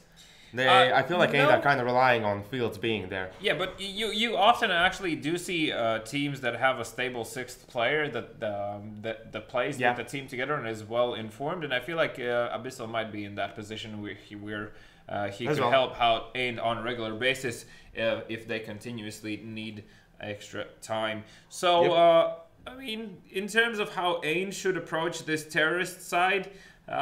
Probably a good mixed batch of everything, but as I already said, playing against Skinlords, I would definitely wait for any sort of pushes first before committing onto a site. I want to remind you one thing that you said before, like when there's one player always missing the beginning of the game, it kind of gets on your nerves, and Flushed is not in. And Flushed is in a way famous for... well, fun fact, Abyssal is actually replacing Fields. Completely. Starting from yesterday. Yeah, happened after yesterday's game. I had so much hope. I had so much hope for Fields. Like in previous season, he was doing so good. Bye, have a great time. Well, it is what it is, man. Yeah. I'm not the one making But the changes. I want you to follow up on what I said, that if there's always always one player who's missing the beginning of the game, you kind of get mad with him. And this time Flushed, one more time. Previous time we saw Skinlords again, Flushed was not ready for the game. As I believe he had some kind of, he needed to install some things on his computer, whether it was Windows restart or something along those lines. Of course, that can happen. But here, could really the Windows one more time could be updating. I think he's just making sandwiches in the kitchen and just looking like at the clock, being like, I still have another 9 minutes till I get penalty. Oh yeah, points. right. Because only after that kind of time we only What is can it? go wrong. The penalty points are after 15 minutes being late? Yes, the first penalty point. I believe it's like 1%. Yeah, It's really, every really point, small. every point is a percentage of your winnings, isn't it? Yep. Something along those lines. So you're literally losing money here if you are late. Yep. So please do not be. But And as well, yeah, we haven't seen Preloden in his prime as well. yeah, not really. I mean, we've definitely have called him out a few times Yeah. here in hopes to see him, but it doesn't seem that he really is showing up. At least not to the extent I know he can play. Yeah, it feels like he And, has switched his playstyle almost completely. And I feel currently a lot of this game is going to ride on the shoulders of Raw. Okay. Because being as a solid rifler on the side of Skinlords and for a prolonged time as well, not just that, but when required and if he gets the ball rolling, he's not like he's pretty much the same as Kalinka was in that first game, where it doesn't matter what really is happening. If he starts getting those confident plays and getting them in, they will be there through the very end of the game. And having that on a guy who is sitting on a rifle and also loves to deathmatch as hell, or just practice his aim, it's obviously dangerous to see. And quite often you see like 40 kill games coming out from him, and that's not even surprising. I've seen like almost 60. So, which is a crazy number to follow up on as well. Skinlord's pistol rounds as well is a scary thing to face. Although, as we already have seen, sometimes they just don't show up completely, which is super weird to see that they're not learning.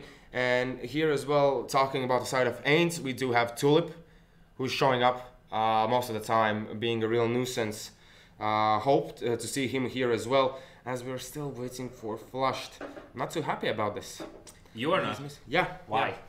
Because I always expect teams playing in Baltic Esports League here to have their mind set to the game. At least here in the evening, they are here. They should be set. They should be trying to get best at here, because that is one of the main things now happening in the Baltics, in the CSGO scene.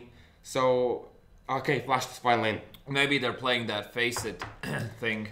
Yeah, FBL.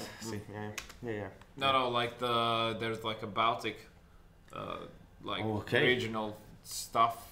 In-house segment happening on Face It's website. Yeah, I was greeted by that when I entered the website, and it was like, oh, we have our own like Baltic Pro League or something like that happening. It says something like, start your career now and all of this. Course.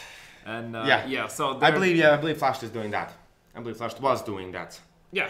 Probably just finishing a game there. Well, luckily he is on the server. They are ready. We should be ready. Have we typed that we are ready? Also, I believe, do we have already the winner of Vault Giveaway in chat? We don't have it yet. So you still have your final moments, as you already know, to type in hashtag Vault in the chat. Be subscribed to the YouTube channel, and of course, message us on BSL at BSL.pro if you win the game. So here's a quick guide as to if you are 5 minutes late for the game, there is one minor penalty point, which is 1% of the prize pool. 10 minutes being late is another minor point on top, so that's like 2%. And then 15 minutes late is one major penalty point, which is 5% of the prize.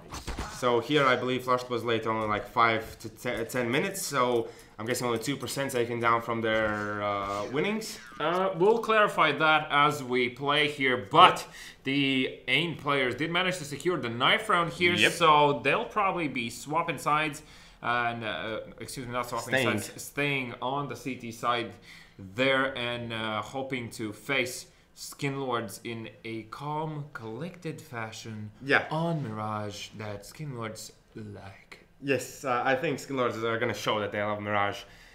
being fast. Should I being comment the aggressive. whole game like that? And here we can see ZFX running towards the B site and jumping out the window as he's. We'll have one round like that. We'll have one round like that.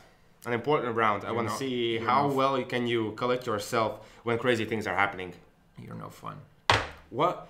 You want to talk that the whole game? You're saying that right now. You want to talk like that the whole game? No.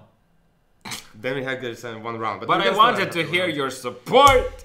You never support my support, me. dude. You really expect my support when we've been this far.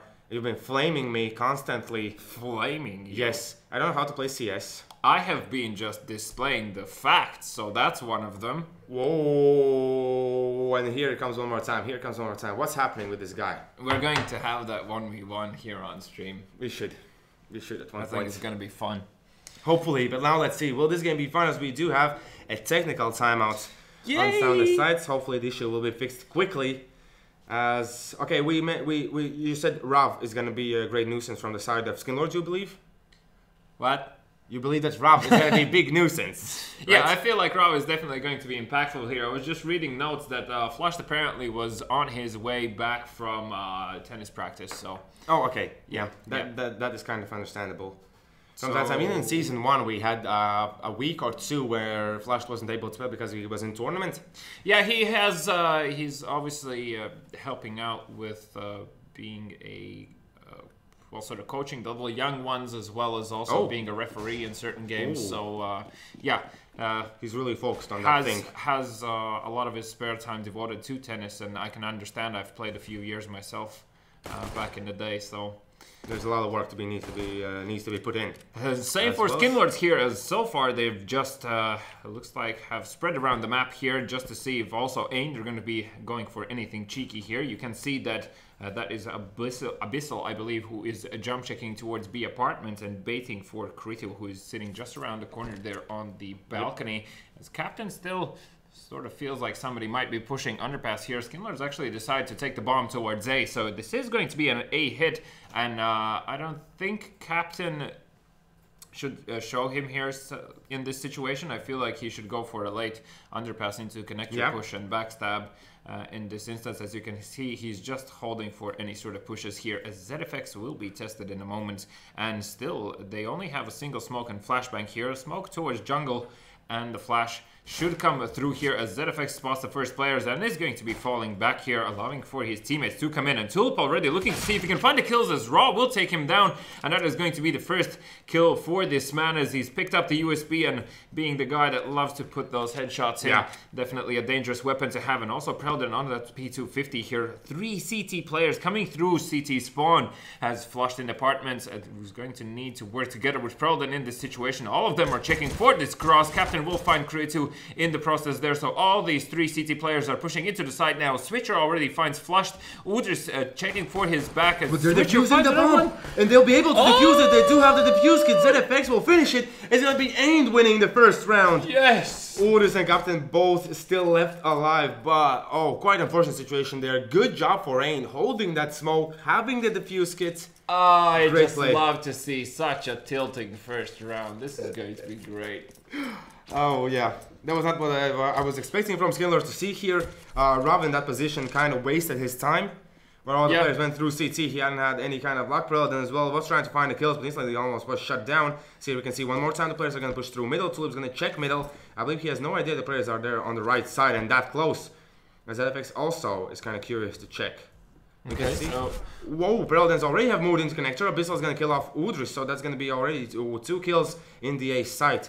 As you can see, Abyssal, he's not going to rotate. There's going to be 2 fast push from Tulip as well. They're slowly moving inside. I believe they missed the grenade here, but Preldon will still be able to find the kill. And now it's going to be Switcher coming in, but Rav is going to answer with the kill back. So they're winning the anti-eco round here. As from the short, it's still Krito trying to find the kills. Preldon's going to be really low. He's going to be taking down Rav as well. Only Captain with flush remaining. Oh, and Tulip thinks that there might be someone in CT spawn as he finds Captain here and almost gets flushed. Oh, Jesus, that was way too close for comfort. If he wouldn't have gotten, Tulip would have got flushed there, that would have been just crazy round, back and forth. And also back to back. I feel like that's A significant release coming off of the shoulders of Skinlords there. That came down way too close than it needed to be. Yeah, most definitely. And we saw it was, what did ZFX do? He was saving up so much money. I believe he's going to instantly go for the AWP, but he buys them 4 in this round. So he understood, like, okay, he needs to act a bit faster. As here now, Wood is going to check the left side. He's going to spot the player, but Tulip's going to win in that duel. He's going to pick up the UMP and will manage to get back himself. As now the Molotov will come through. He has no way that the players are that close. The Molotov will drop down. They're going to look for the kill, but it's going to be still Tulip finding 2 there. In the end, as Flash did go down. Are you having fun? What am I watching, man? It's only the 3rd round and it's already so many questions, so little answers. As now Captain with the bomb is going to be heading towards A here, where once again ZFX with the helping hand and the helping deagle of Abyssal are already expecting them. And of course Switcher is close by with that deagle to help out, and also has a single flashbang here, so they can set up some sort of push here. But as I say that... We have rotated away from the A side CTs, that is, as long as ZFX, he did spot a player. That was the bomb as well that he spotted. The rotation should come in now. They're going to almost through, and it's going to be all on these 3 Skinlords to do the job. As you can see, I really like the fact that they're hiding there. He's going to go brilliant, and he finds them both, Krito and Abyssal. I really like the approach. Did not work out for them in the end, but as ZFX pushes on forward, he's going to find one. He's going to look for the next one, but Travis is there with the answer. Switching now, looking for the kills with the deagle. He's going to almost find 1. He's now going to look for Paladin as well. Him. Yes, he knows that Paladin was speaking from the connect, but as you can see, Paladin's being really quiet about this, and Switcher more so thinking about saving at this stage. He's just looking, I think he just looks for rifles or any sort of diffuse kit. So Paladin's just waiting for that tap there and quickly disposes of Switcher. Also, I can already tell that by the way how Paladin got those kills, I believe he is going to be an unstoppable force on the side of Skinlords today. It looks like he's been practicing. He's like it's just like whenever he is switched on, the kills are usually crisp. Yeah. Exactly. So you know he's having a good day when the kills are crisp coming out from him here. So that smoke towards window is of course gonna obscure any vision as Ultras will go down. Exactly, but as you can see, the B side is completely open. But now the players will rotate from AYN, so they still have a chance with these pistols to be really hard forced to stop. As Jarvis is going to find one, Rogue is going to find the next one as well. They're pushing on forward, only Tulip remaining with the scout. How quickly Rav and Captain found these players. Yeah, so because everyone just was so close and so eager to see if they can get into this site. Prelin also now on top will add a bit more. So 3-1 here. In favor of Skinlords, and because they won that 2nd round, obviously the money for AYN was a bit limited up until this point. So now Tulip able to afford that AVP. Also on the CD side is going to be heading towards middle. It's a glass cannon though. Yeah. And we've seen how Skinlords deal with middle. As here Tulip, he does not get the timing right. Grenades will come through. The Molotovs in everywhere, but Tulip still finds Paladin there through the smoke. He did not give up, and he was rewarded there with the kill, as I believe Krito just spotted the players. Grenade will come through. But as you can see, the fast rush there by Rob should be a pretty interesting thing to behold, as it's going to be actually Captain finding the kill. Captain with the next one on the switcher, and Tulip finally showing up. He's going to get the first kill, but as you can see, the bomb's going to be planted in the B side. It's going to be 3v3. One player is towards short, so Tulip has to be careful about peeking. As grenades will come through, he's going to be with 33 HP.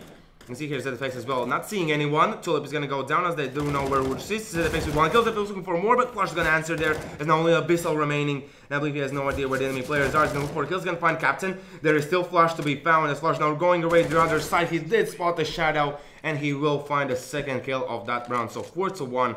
Skinlords at the moment. Now when they have the buy rounds, they're looking quite okay, but still ain't with their positioning. Are pretty hard to find. Yeah, so Skinlords are going to gain a lot of rounds on this terrorist side just based off that economical reset on the 2nd round there. And now picking up this gun round means that another eco is on the table for AYN here. So Skinlords in theory should be able to pick this one up with relative ease here. Preldon already peeking towards B, and the player will be spotted. He's actually going to position himself closer there. Almost lands the kill, but flushed already through short. Will come in and help out with that kill, meaning that only Switcher is aiming here as Tulip has gone down on the A side, and Switcher does find one, but Preldon will retaliate here. Will go down eventually to ZFX in that situation, so he can still pick up this off, but as I say that, Udris does take him out of the game, meaning that only Abyssal is remaining in connector here. Should find this kill. I feel like this is doable for him, but as I say that, also Captain feels sharp here today with the shots, so... Yeah, as we can see, their kills are pretty even out. Udris at the moment, okay, a bit lacking. Kritsu on the other side, only 1 kill, but Tulip, as already mentioned, Tulip is a force that has to be reckoned with. So Skinlords have to always count in that there's always a player that could blow up and take them all down. Yeah, and they're going to be heading quite quickly here towards A, and Tulip just misses the timing for that one, as now Abyssal will smoke off the A slope, but that is already raw, and Connector going down. He got there extremely quickly, but didn't manage to come out on top, as Captain will find Abyssal towards the A side. ZFX now sitting in stairs, feels pressured most likely in this situation, as the flashbang towards CT and flashbang towards jungle means they're trying to clear out this position. Captain will find ZFX, but he has found Prelden, and Tulip now finds Captain, as Tulip finds Flushed as well, meaning only Udris remaining here, and he does suspect, and here's the second player up close. Tulip missing the shot, and Switcher will get it. Switcher switching it up with Tulip. Okay. You're playing it together with the op. You don't see that too often, guys, that close range trying to find a kill with the op. But very unfortunate news for Skinlords there that they did lose that round. Very well played there by AYN. The fact that Rav did go down to Kritu that quickly in a connector as well. I was quite sure that he's gonna check a short position. He was not checking it. Ooh, Tulip missing that jump there in that situation. It has to fall back instantly, as there was already presence shown from the side of Skinlords towards A slope. Raw now in underpass, creeping closer under window here, as I mean, if AYN picked this round up, they should be able to equalize the scoreline. Yep, exactly. That could be the case, because you can see Skinlords are not standing on too much money at the moment. But as we say that, they're still as well, they are switching the game up themselves as well. They're being a bit more slower with this approach. No early kills coming out. You can see Prelden already with Captain, both are low relatively. And here as well you can see, AYN are getting more confidence over these rounds to go in a bit more off angles, being a bit more aggressive. Yeah, and they've taken a lot of early damage here. Abyssal now sensing something is wrong. He's going to flash himself over and just going to fall back. And I don't think he suspects that Captain is so close, as also Raw and Connector will find Abyssal and ZFX towards this site. Does not see anyone coming in from Connector, meaning that a Tulip now with the AVP is going to be waiting for any sort of pushes here. And they are not going to be happening without this flashbang. The flash will come through, the position will be given away, but the secondary flash will flash the actual guy who's playing, and I hope that wasn't flushed, because there would be too many FLAU8. Yes, no, man, it was Rav who was flashed. Tulip did find him. It's going to be 3-4. One more kill there going way off Tulip, as he finds Udris. So now it's going to be 3 players against 2. As you can see, Prelden is checking one angle. Captain is still checking if someone comes out from CT. And I really like flush position, but as Tulip finds this guy, Switcher is going to find the next one. And now Prelden has to be alone here. Will he be spotted from the other side as well? Now bomb is going to be started to the defuse. Has to run towards the side. They know that it's there. He can't stop it. He's going to look for the kill. And it's going to be Switcher coming out from jungle to kill him off. Whoa. Classical Skinlords. This is their tradition to do so. Losing the retake one by one, yeah. Yeah, that is, the Latvian tradition is staying strong. So as you said, now there's a potential for AYN to even out the scoreline. Let's just see how this round goes, as they're going to be putting 3 players towards the middle, but there comes in the deagle from Rav.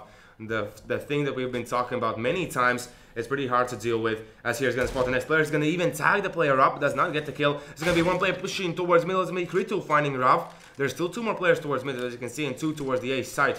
Now the flash will come through. I'm not sure if he dealt any kind of flash there. No grenade damage as well. And now ZFX is going to push out. He's going to find one for a second one as well. Captain will answer, but will burn down to Kritu in flames. So it's all on Prelden and flushed here. And I believe flush this spot. The player's going to look for the kill. He's looking for the shot, but he can't get it. That was a way too quick shots to hold with Deagle. Get it.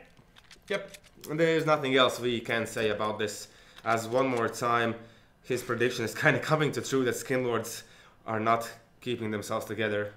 Well, I mean, okay, well, this is a round where that sort of plays are forgivable, but yeah, that previous one was a round that they definitely shouldn't have lost, and it's coming very expensive for them, as I say. That Prelden does find Kritos there, and Switcher with the slight off angle will come to 5 here, as Skinlords now able to buy up once again, and I would like to see some sort of double fake coming out from them, as previously already mentioned, just because it's going to throw the defense of AYN off, first of all, and second of all, that is always going to be a potential, so that's just going to be extra utility AYN they're going to be using to make sure if it is or not.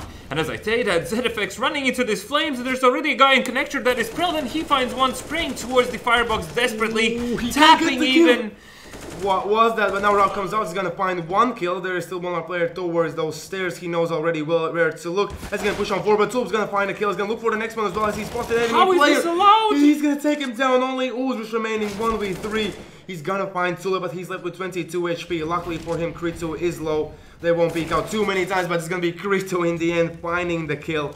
And the bomb was still planted, so at least what do you mean? I have no idea. Like, Prelden with that spray instantly was, I was already like, okay, what's happening here?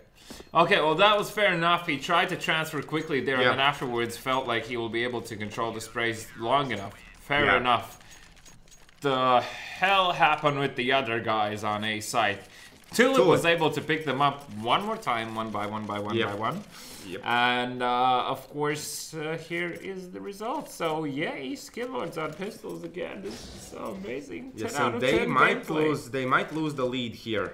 Yeah, so I mean, still 5 rounds is not all that terrible to be on the terrorist side, but you want to get at least like 8, I would say, to feel comfortable. Switcher already has found Flushed in the process. Raw actively hunting for this player. Tulip will come in with a helping hand, and now Krito with the M4 will have his first and an instant second there in that situation, leaving only Udris will be tagged up heavily as Tulip will put him out of his misery, and that is going to be 6-5, AYN taking over the lead here. Yes, and as well the money situation as well. You can see they're all slowly getting to those double digits. If they win the next round here as well against this buy round, Skinlords are going to be super sad about that outcome. And at that stage, even a potential of AYN winning this game also comes into play. Yes, amazing. Woohoo, yay. But now let's see, Tulip, he this time managed to get towards connector. I'm just saying that off of my prediction. So, Tulip does escape unscathed there as Abyssal pushing through the smoke bravely might find the player here as he takes down Prelden, and that was the only guy if he only would have pushed further. And as I say that, Udris feeling the chance to find retaliation will go down to Tulip, who has been very impactful so far on the CD side. Was a bit docile initially there, but found his pace, and this is definitely paying off now as Captain is gonna give away his position. Yep, he was part as well. The grenades coming through, has to get back. Now they have to regroup Skinlords and try to decide which side to take. And at this stage, both of the sides seems very well held by an AYN's. Like Abyssal, okay, he's on 33 HP, so even if they manage to get in there as well, Tulip with the op waiting for them. And also in this situation, no point of faking, because it doesn't matter. These players are not going to rotate until they see the bomb. Being in a 5 versus 3 situation, so yeah, you just need to stick together as a unit, execute to your best of your abilities, and well, pretty much pray. Yep. At this stage, that is the case. And let's see now, Abyssal in quite of an off angle that Rob really likes to play in Mirage. I also like to play this one, and you know who else? Get Right. Get Right. Oh, that is great news that you're playing like a Get Right. But now let's see, there's going to be only 2 players remaining as Tulip already found one. Rob killing off Abyssal, that's 1 player towards the side gone. But as we talk about it, you can see Tulip, he still managed to find a kill. He's going to look for the next one, Flushed, finally finding the kill back. But it's going to be 1v3 situation now. I believe he was spotted, but he's going to plant the bomb in flame, in the smoke. He managed to get the position right, but there is ZFX with the shutdown. 2 opposite for the side of AYN. And on the side of Skinlords, one more time the money. He's not there. And Tulip died only because he was just a bit greedy already at that stage. But fair enough. I mean, you're looks like you're having a really good game as you are sitting almost on 20, twice as much as the next guy behind you. So Tulip really carrying it for his team here, and rightly so, as AYN taken over the initiative here. Skinlords on a buy, but on a very limited one in terms of utility. And considering the bomb's position here, I feel like this might be an A fake and a B push afterwards. They do not have more nades to play it out as a double, but ZFX can potentially get a kill here on tons of information as he spots the bomb. He's going to drop down the bomb. The one more player is pushing forward. He managed to get to the M4 in his sense. Drop will be victor in that duel, as we can see here. Captain's now trying to find his luck towards that A side. He's going to find Tulip. There's one more player underground, under the posts. Under the wood here, Abyssal waiting. As we can see, Switcher has rotated, but there is still Krito towards the B side where the bomb is slowly heading as he's gonna find a kill against Flushed. Rotation should start soon, and Abyssal finds Captain as well. Only Rob remaining 1v3, and you can see I kind of understand where this is heading. Yeah, so Switcher will find the kill on Suurhall there, and that is going to be another buy round for Skinlords out the window. And understandably so, as the bomb should not have been shown towards middle at all, first of all. Second of all, I don't understand what was the general plan. Like, did they want to go into short? Because they surely would come across these players anyway. And or did they want to split into connector with the bomb? As it wasn't really clear. I mean, if they would have been like a connector play, okay, fair enough. But I don't agree with the fact that you take the bomb with you then. Yeah, as well. Like in the middle, going there, Switcher's gonna find a kill. You can see Skinlords are kind of hesitating, pushing through here, and Switcher finds one more. Flash is gonna go down, Preloden can't find the kill. Now the player is pushing into the apartments. Kritu with the shutdown. What am I watching? Can you explain me? Or is this unexplainable things happening? Welcome to my world. Welcome to your world. But ain't how to give props to them. They're playing really well. This very well composed. Yeah. Solely waiting for the pushes. Skinlords will, like, at the last stage, they even lined up for them. As you said, putting the bomb in the middle, pushing out at first, like... Well, this is the same situation with yesterday's Mighty Wolves versus XGR's eSports, where none of the players that are required are able to create a play that stops the momentum of the opponent team. And, of course, neither of the teams are using any sort of tactical timeouts here, then the AYN are going to be continuously on the roll here, and definitely you can see just off the movement of Tulip there, he's still sharp as he finds a kill, and also Kritu with that excellent kill onto Captain there in middle. So 2v5 situation as the last round is ongoing here on Mirage, the final game of week number 4 Counter-Strike Go here for Season 2. Yes, thank you for all that in-depth information. You are welcome. I want to ask you, you said if this is Mirage, then Skinlord should have it, and I'm not seeing it. Well, you can see that they like to prove me wrong continuously here and make sure that people do not understand if I'm speaking the truth or I'm here just for random reasons. Yeah, of course, yeah. Random reasons, I think, is right. You're here just because you're friends with Gekons, right? I'm actually a pro yo-yo player. Oh, damn. Sometimes you're going to show me some of your yo-yo skills. As here, BESL will show his AK skills. He's going to take down one. Preloden's going to get the kill back. He won't realize there's a player in the palace here. As this can be Tulip even knifing the guy. And Tulip now, he will find the kill, and that is going to be 9-6. So 10 to 5. 10 to 5. 10 to 5, yeah. Not even better for the side of AYN. Even better. But now, you said about the CT side, there's always that factor that your hold is a lot better than your T side, everything else. At this stage, the way Skinlord is playing, you said like it looks like Preloden has switched things up. And switched things off. Do you think they're going to switch it up on CT side? I do hope so, because if not, I will be very sad. Yep. As, I mean, realistically here, your prediction is out the window if Skinlords win, so we are both suffer, but... if they lose and AYN win, I'm out of the game here, as Tulip will already find Raw here, and Flash looking if he can retaliate. That is going to be Udris finding only one, Tulip finding another one for himself. He will be continuously wrecking havoc here, as Preloden still trigger control for a very long time. Excellent news, and now only Tulip remaining here does deal good damage towards Captain in this situation, and finds the instant dink. Well, there's tons of time on the clock. The bomb is still dropped down in the site. Tulip's gonna push through. He's gonna look if he can find the player. I believe he can find Preloden in the time that Preloden's not expecting. You can see the battle's gonna go out. Tulip's only on 21 HP, so Preloden has to land only one shot, and he will do so. Tulip's gonna go down, and Skinlords are gonna win the first round. Good job for them. Very dicey. Yeah, definitely. When Tulip was left against the two last players, I was already like, okay, yeah, this one more time where Tulip shines and shows what he can do, because this guy already has 26 kills in 16 rounds. And also, on the side of Skinlords, I'm slightly saddened by the fact that I don't feel like Raw is performing as he should be. Yeah, as well. He had some moments where he could definitely strike.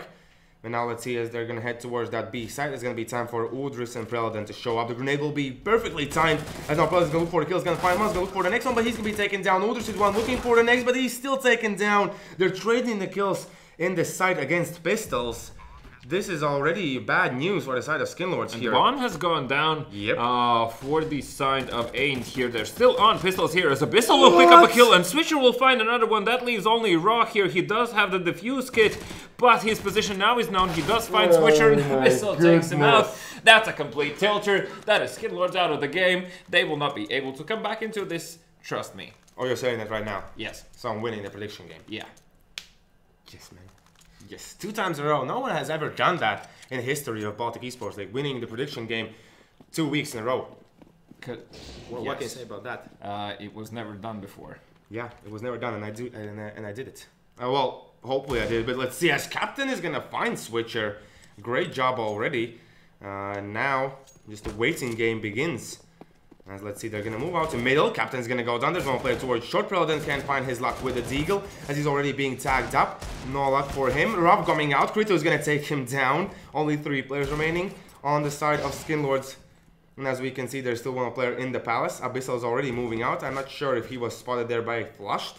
Yeah, that so could have been the case. AYN are going to grab the bomb and head back towards bomb site A, just off the fact that Abyssal is already on the site here. Tulip, using the last amount of utility he has here just to keep that one player from rotating too fast, is now flushed, not really able to peek out from CT spawn here. Preldon does spot 2 players towards the site, so that is information passed. Abyssal will find flushed, and Krito will take down Preldon here, leaving only Udris alive with the CZ and 2 flashbangs. I don't see it happening at all here. He should look for some sort of exit kill and see if he can obtain a rifle. Yeah, at this stage, most definitely. That's the only thing he can do. But as well, let's talk about the scoreline that we're going to have here. 12-6 is going to be an eco round for the side of Skinlords. So we can kind of expect even the 13th round coming out. Yeah, that should be the case. And at that stage, Skinlords might even not have the answer. It's already way too late. It's already way too late. And as well, no tactical timeouts coming through. Of course, why? Why would you need tactical timeouts when you don't have tactics? Of course, we, as always, true to his heart about blaming Skinlords. That is quite a good addition that we have here in Season 2. What? Complete trash? How is that a good addition? Okay, now do the round like in that voice. Now do the round. Here we can see Udris is passing on the flashbang towards middle as Captain is making his way towards connector, and Raw will peek upper mid in just a moment here. Switcher already running through with flashbangs and the Mac 10 in hand will find a player towards short. Does not take him out of the game yet as he finds the kill onto Flushed, and moving forward here will also take down Preldon in the process. Now Raw in window with the USP taking a few shots. Switcher finding his 3rd already here. Very impressive stuff coming out from him as he's continuously hunting and looking to see if he can find Udris in this instance. He will go down. That is the 4K for Switcher as Abyssal will find Captain. Thank you. Oh my god, that was impressive. That was impressive. I'm not quite sure, like, at this point, in highlights, this could be like Switcher going wild and us going wild. But this has to be highlights. Like, you need like super calm music in the background, just like some light piano touches as the guy is just wreaking havoc with the Mac 10. So obviously a lot of money gained for the side of AYN here, and Skinlords essentially on their last buy. Once again, we'll be trying that middle push. And look, A site is completely open. They need to get back as quickly as possibly can be done here, and Captain with that smoke towards apartments, because one was already missed by their teammates, is going to use that utility where he was not meaning to do so. And now with the Molotov, he will find 1 kill here and will find the head of Krito, excuse me. As now slowly all the other players are roaming in as well. You can see Skinlords with that mid push, they managed to get in the back lines of AYN here, so it's going to be a good job there from Arab if he can find enemy players, as long as ZFX can't spot anyone towards CT. They're still making and doing things quite slow. Flush is going to find 1 kill. He's going to look for the next one. Rav already has so much information towards him. But with that smoke, he can't find a player. He's going to find 1 player. The bomb is yet to be planted. Tulip, last man standing. 1v4. He's looking for the kill. But Rav with that backstab is going to get the round back. So now 13-7. As we can see, the money situation Zane is pretty good. And on the side of Skinlords, they're not yet picking up the up. Yeah, but what I wanted to say for Skinlords, this is probably the, well, essentially almost the best economical scenario that could ever happen for them in this round. Having 4 people staying alive, the only thing better is 5, as they have used very little money in this round to rebuy, and looking to add on top as Raw will find the insta-kill also being fully flashed in that situation, so that was just pure muscle memory there, as he's going to be falling back towards Connector here. Will take extra damage in the process, as he needed to run through flames there for a bit. ZFX now crossing towards middle, and do they expect for Preldon to be so close here, as I don't think they're considering it as an option. Preldon hasn't done this before in this match, so yeah, Switcher also falling back. The flashback coming through here, and Preldon not expecting a player in that situation. ZFX finding the kill here, as Tulip will find Udris, and what? How is... They were way too spread out. Skillords were way too spread out. They couldn't deal with it. Like, they had Rav pushing in, then Rav went back. Only Preldon staying in the middle. Like, they're relying on one player to make the move, to make the play there. And that's not the best way to do it here, as now Flash is going to peek out the middle one more time alone in middle. So even if the player peeks out, he has to win the duel, and then how much information can he gather, as he's already giving away the fact that he is here. It's going to be ZFX winning in this duel as well, as now both players are in the B side. The bomb is going to make its way towards A, and Skillords one more time. Just these mistakes, that they rely too much on themselves, like the team aspect is like completely lost. Yeah, they're not playing as a unit at all anymore, and it's really showing here, as AYN will be planting the bomb, but Skillords are not going to go even for the defuse here, so... Yep, they're just going to say the money is going to be 14-7 in the next round. It could be Udris buying things up. Captain could drop down some of the, like, some weapon down to his teammates, but as well, the buy is going to be pretty awful. AYN are going to be looking for that match point, 15th. Yeah. And then Skillords are out of this game. And as well, even could potentially, I believe not yet, as well, they got into the top of the standings. And I believe that one more time can slowly get back down. Yeah, where they should be. Alongside of Skinlords Red. Ah, Skinlords. Yeah. Your source of fun in Counter-Strike. Yeah, weirdly enough, the Season 2, the best Latvian team, the best Latvian team in Season 1. Which is just like, this is not good representation for Latvian CS. And that's why we have also good Mighty Wolves. Yes, exactly. To show everyone wrong that Latvians can still play. Yeah, well, Latvians can still play if they practice. Do you have an inside info that they're not practicing? Do you think Skinlords are practicing? Well, I believe that they're playing solo, but yeah, getting themselves like all together, not only for these games, might be an issue. No, they're not practicing. I bet everything I have, they're not practicing. Oh. But why? Like, why? There's so much potential in all this. And so much ego in all of this, as the execute towards A is bound to come through any second now. You can see 4 players from the side of AYN already posted up, and Raw just jump checking from Ticket, seeing if he can spot anyone too. Actually, with that AVP, is going to spot one of the players here, so that is going to be the execute beginning, as Raw in a world of trouble here. Yeah. He needs to, I would say, just fall back a bit. In this scenario, most definitely, but with the smoke dropping down, he can even still peek near that side, so he can play around the smoke here. He can utilize this position.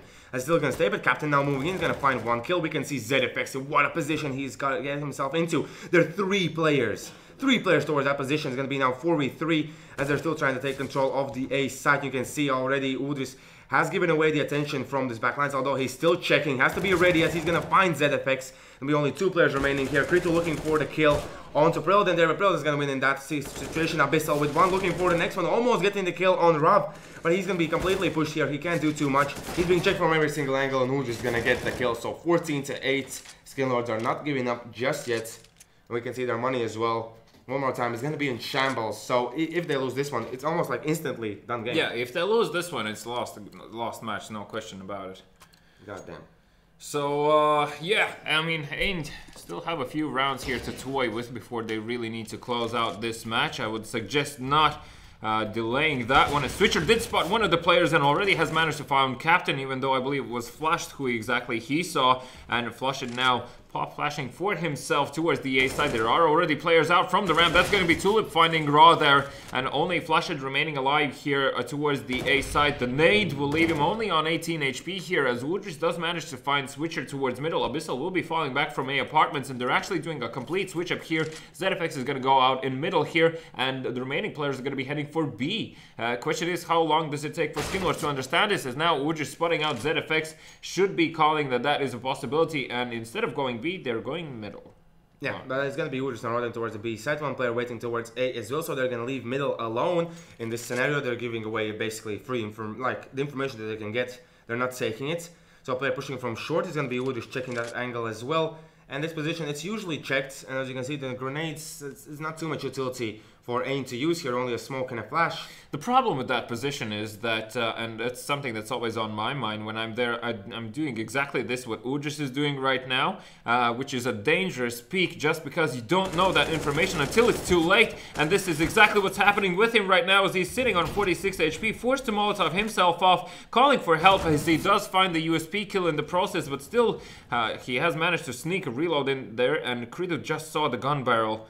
As Preloden, I believe, didn't spot anything, and now Woodridge still is going to stay here, so Credo now moving around. He won't spot the enemy player down there, but now it should be Preloden, yes, from the back lines. The timing didn't work out in favor of Credo in that situation, unfortunately for him. The idea was good, but another extra 10 seconds I feel like should have been required for in order for Credo to clear out every single corner here. So Skinlords are not going to be economically reset just yet. They will be able to buy up here once again, as AYN now on an eco essentially, just a few armors and a few deagles for those who can afford that. Yes, they're going to try to hit this A side as it looks at the moment. Rav is going to be one more time ready here in the firebox. Although, let's see how they're going to decide to push through. Like Deagles and Glocks, it's quite a long range in this scenario, so Rav should come out on top any day. So should, exactly, yeah.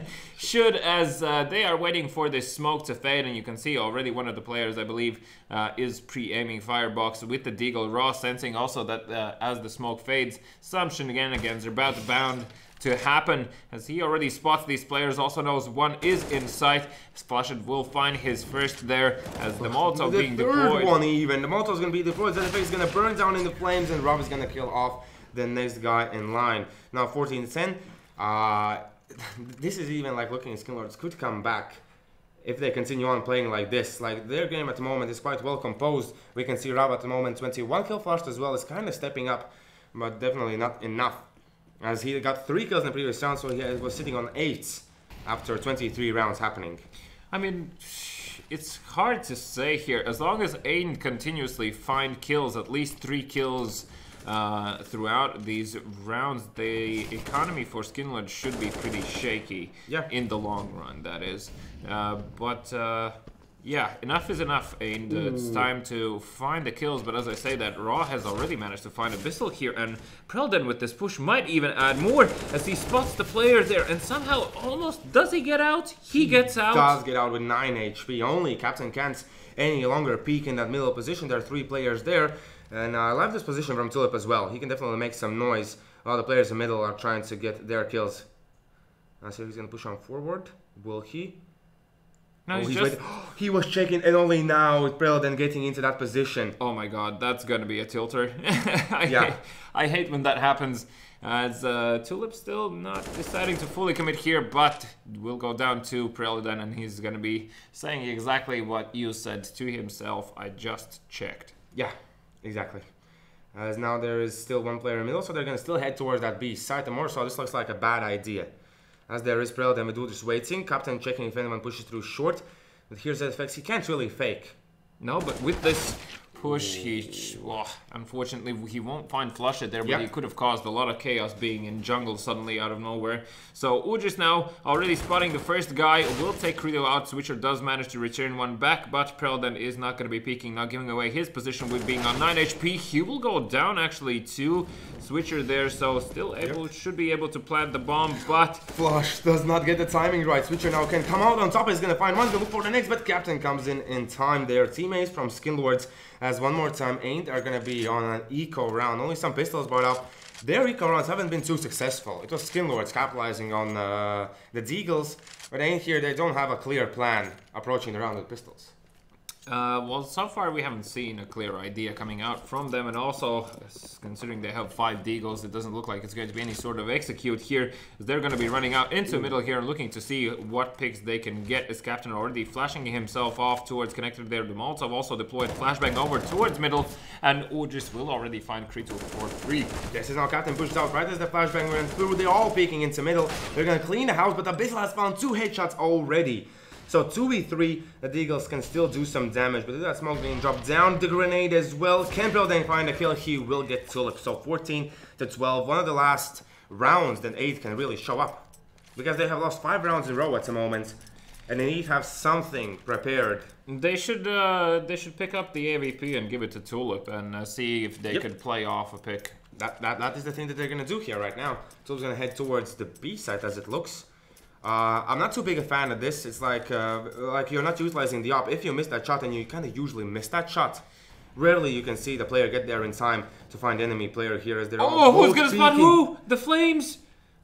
Who's gonna take down who? But it's gonna be Pirelli then winning in that duel, and you saw that players are still like prepping up and they were expecting to push this B side off of that kill. That doesn't happen. Pirelli's now gonna move in. He's gonna spot the next player. He's gonna take down a BESL as well, and can now even get in different position. He has utilized 3 angles already playing from here. We're both going down in that game.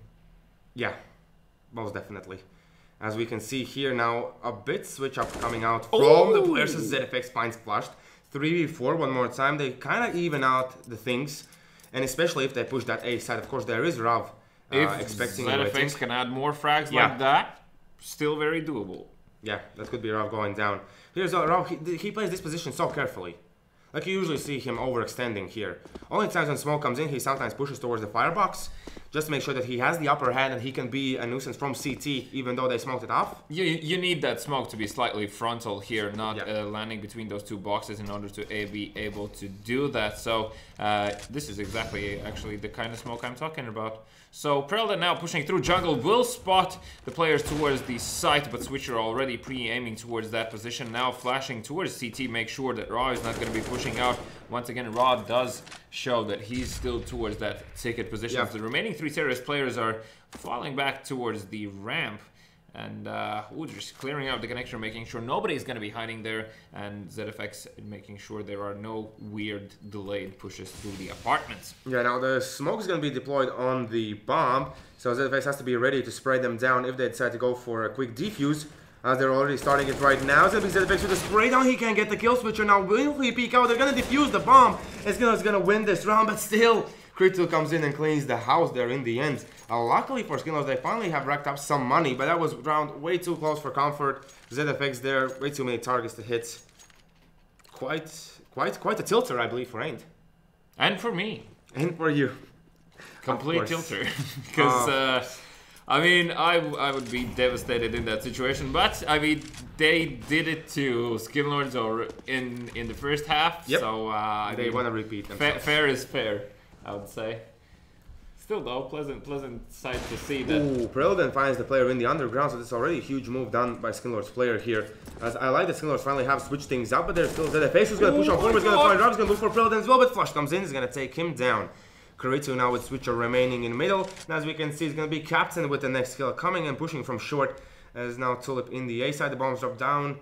So I'm not quite sure what's going to be the plan here. If Tulip finds the player in the connector, which is flushed, and then by some kind of miracle finds the player towards jungle, if someone's going to push in there. He so far has found the timings as he will spot one of the players and he's going to be looking to gain maximum amount of information. Unfortunately, no other player. The bomb will be spotted. The bomb will be spotted there with Pro, then he's going to hear him and he's going to take down Kritu. Now it's going to be all on Tulip. Yeah, Tulip needs to run and needs to do this fast as he's already being tagged up from behind, and that is going to be Skinlords on the 14th round here.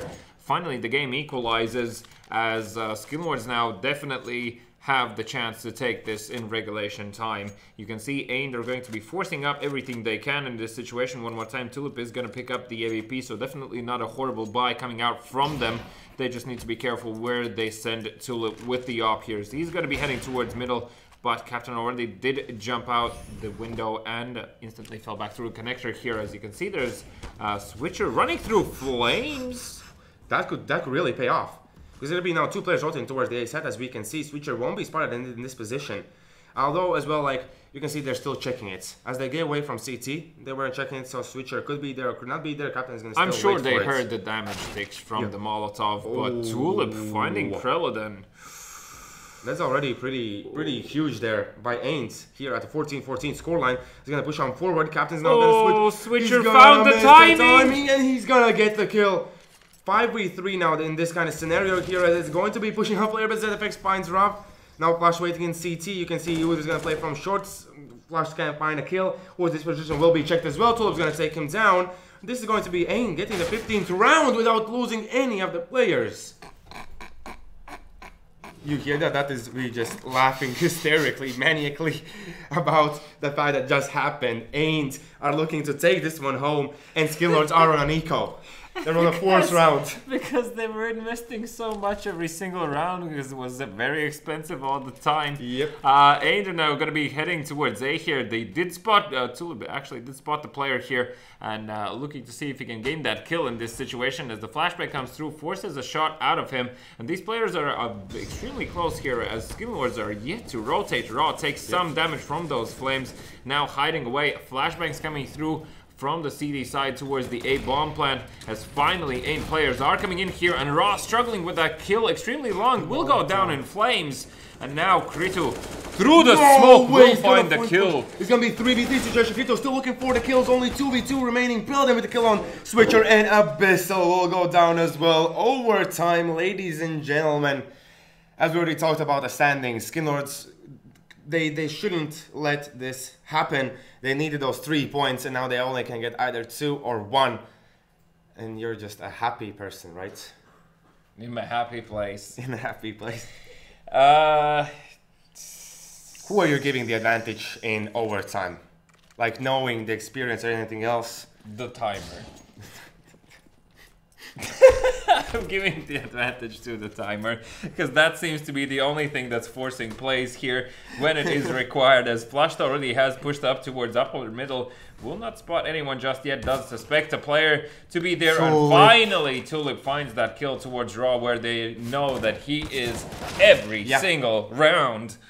And now Flushed will go down. He's going to be punished for his pushes as Udyr is looking to follow up. One by one, these players are offering the chance for AYN to close this first round of overtime easy here, as it is a 5 versus 3 situation. ZFX now might just find the timing, as he definitely has struggling a bit there, but I mean, still damage inflicted onto Udyr, and 4 versus 3, they should be able to trade this out, as now Captain with the jump definitely has already given away his position. Ooh, almost gets the op shot into his face. Now Udyr's going to be pushing aggressively. He's going to spot the op player. He's going to take down Tulip. Luckily for them, there was not the bomb. But as you can see here, Preloden is now pushing out. He's going to spot the player. He's going to take him down. Only Abyssal remaining 1v3. Skillords quickly realize that now the game has to happen here. As Preloden pushes on forward, it's going to be Abyssal winning this duel. He should know where at least one player is towards the side, as he's looking more so towards that direction. But now with that smoke fading, who is their Captain peeking towards that angle, and Captain is going to get that kill there in the end. So 16-15,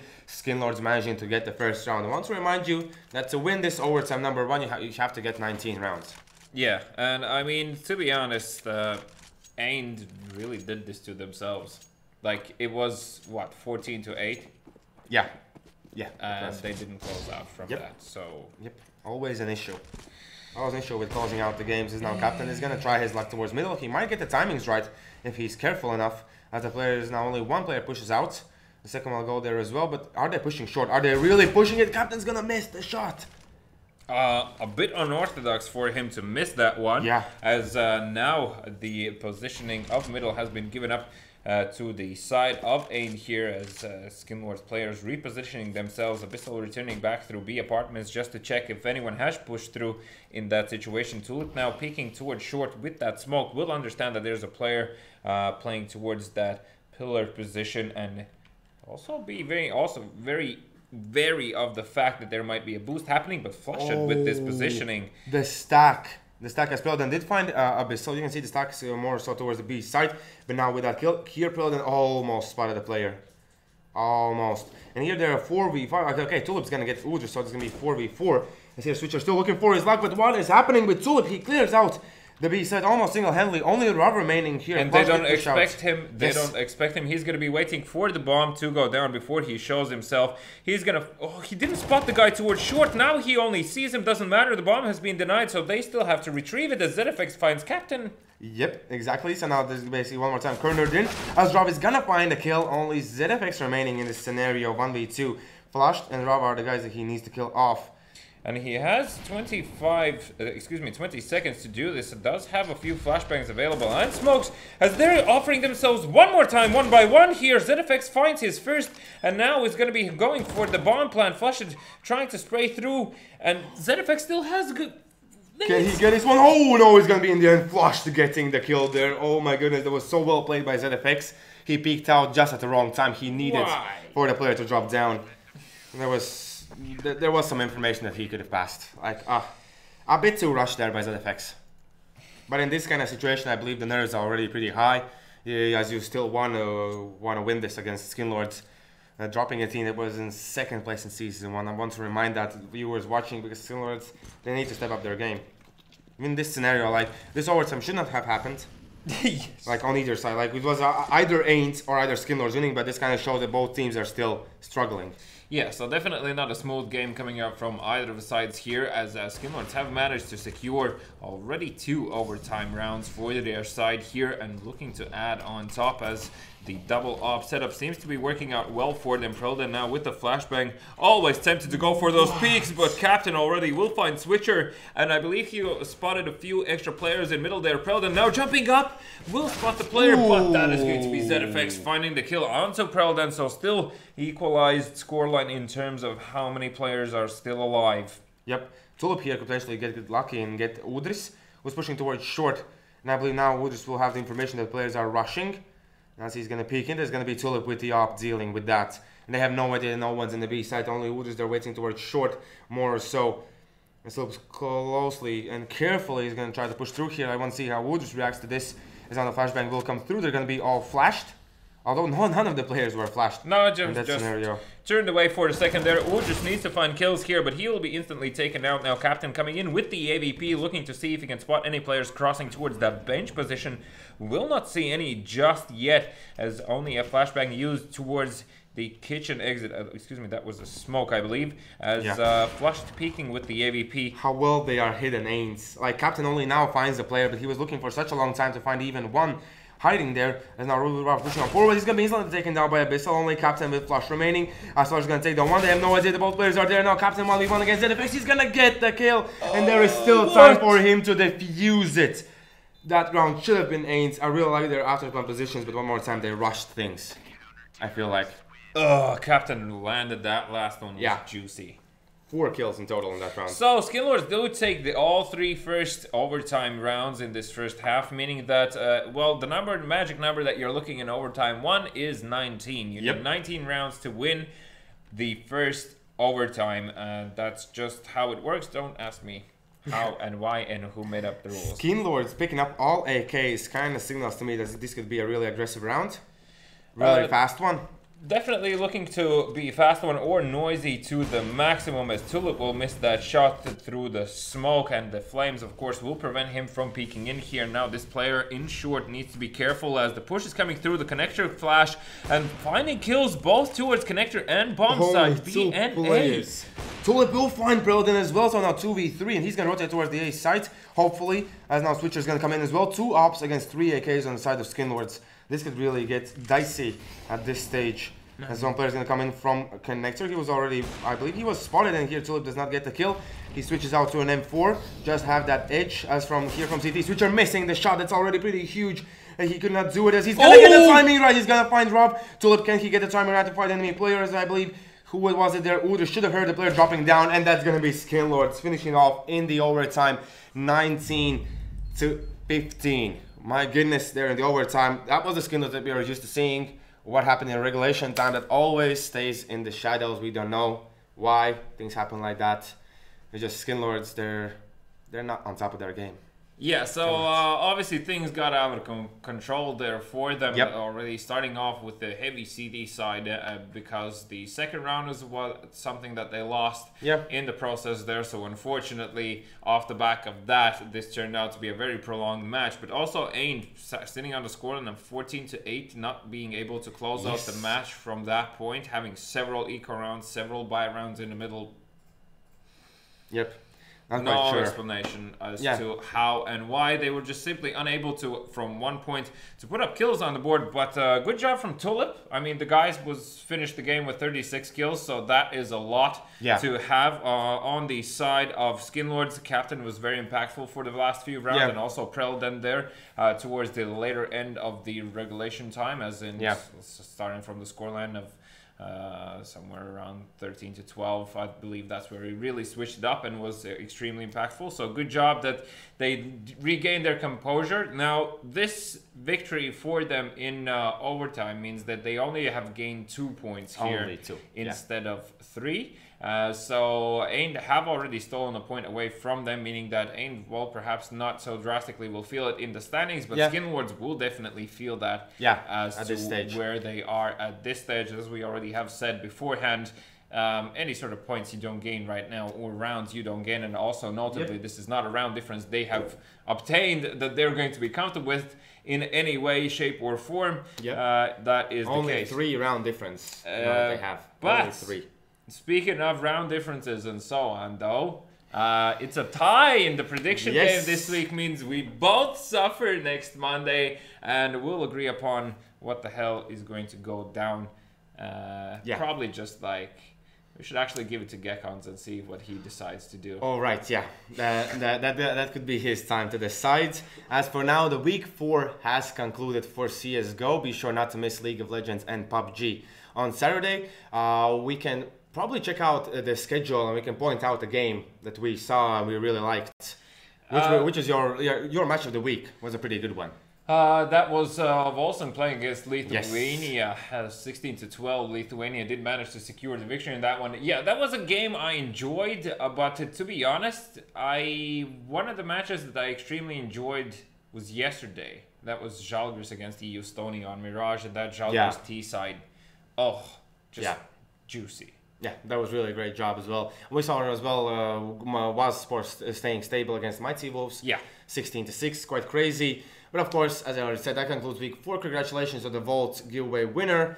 As for us, be sure to check out HyperTown.pro, BESL.pro for the tickets to the HyperTown Tallin Festival in Saku, Suurhall on 20th and 21st of October. We're going to be there. And for now, we're going to say goodbye to you. See you next week. See him on Saturday. Bye-bye.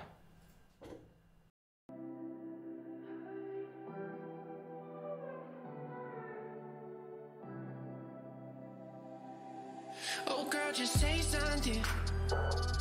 Oh baby, won't you say something? No running, you got me thinking about the state I'm in. Going back to that place we met. Yeah, I've been feeling lost somewhere deep within.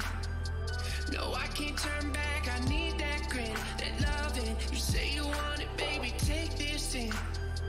You're feeling spent, but I know you want it, I know you want it.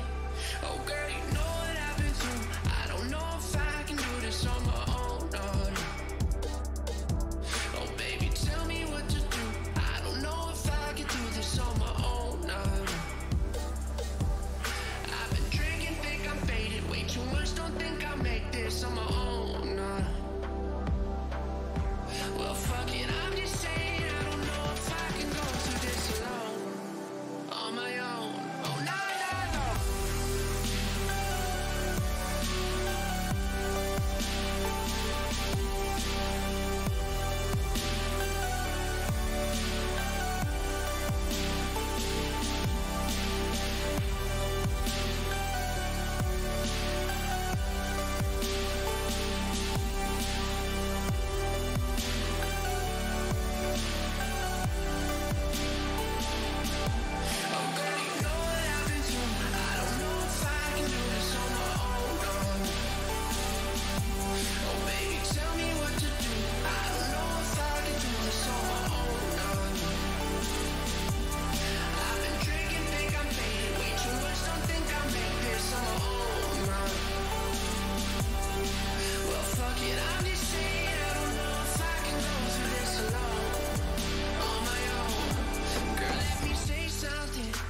say something. Stop running. Oh girl, you know I see that pain you're in.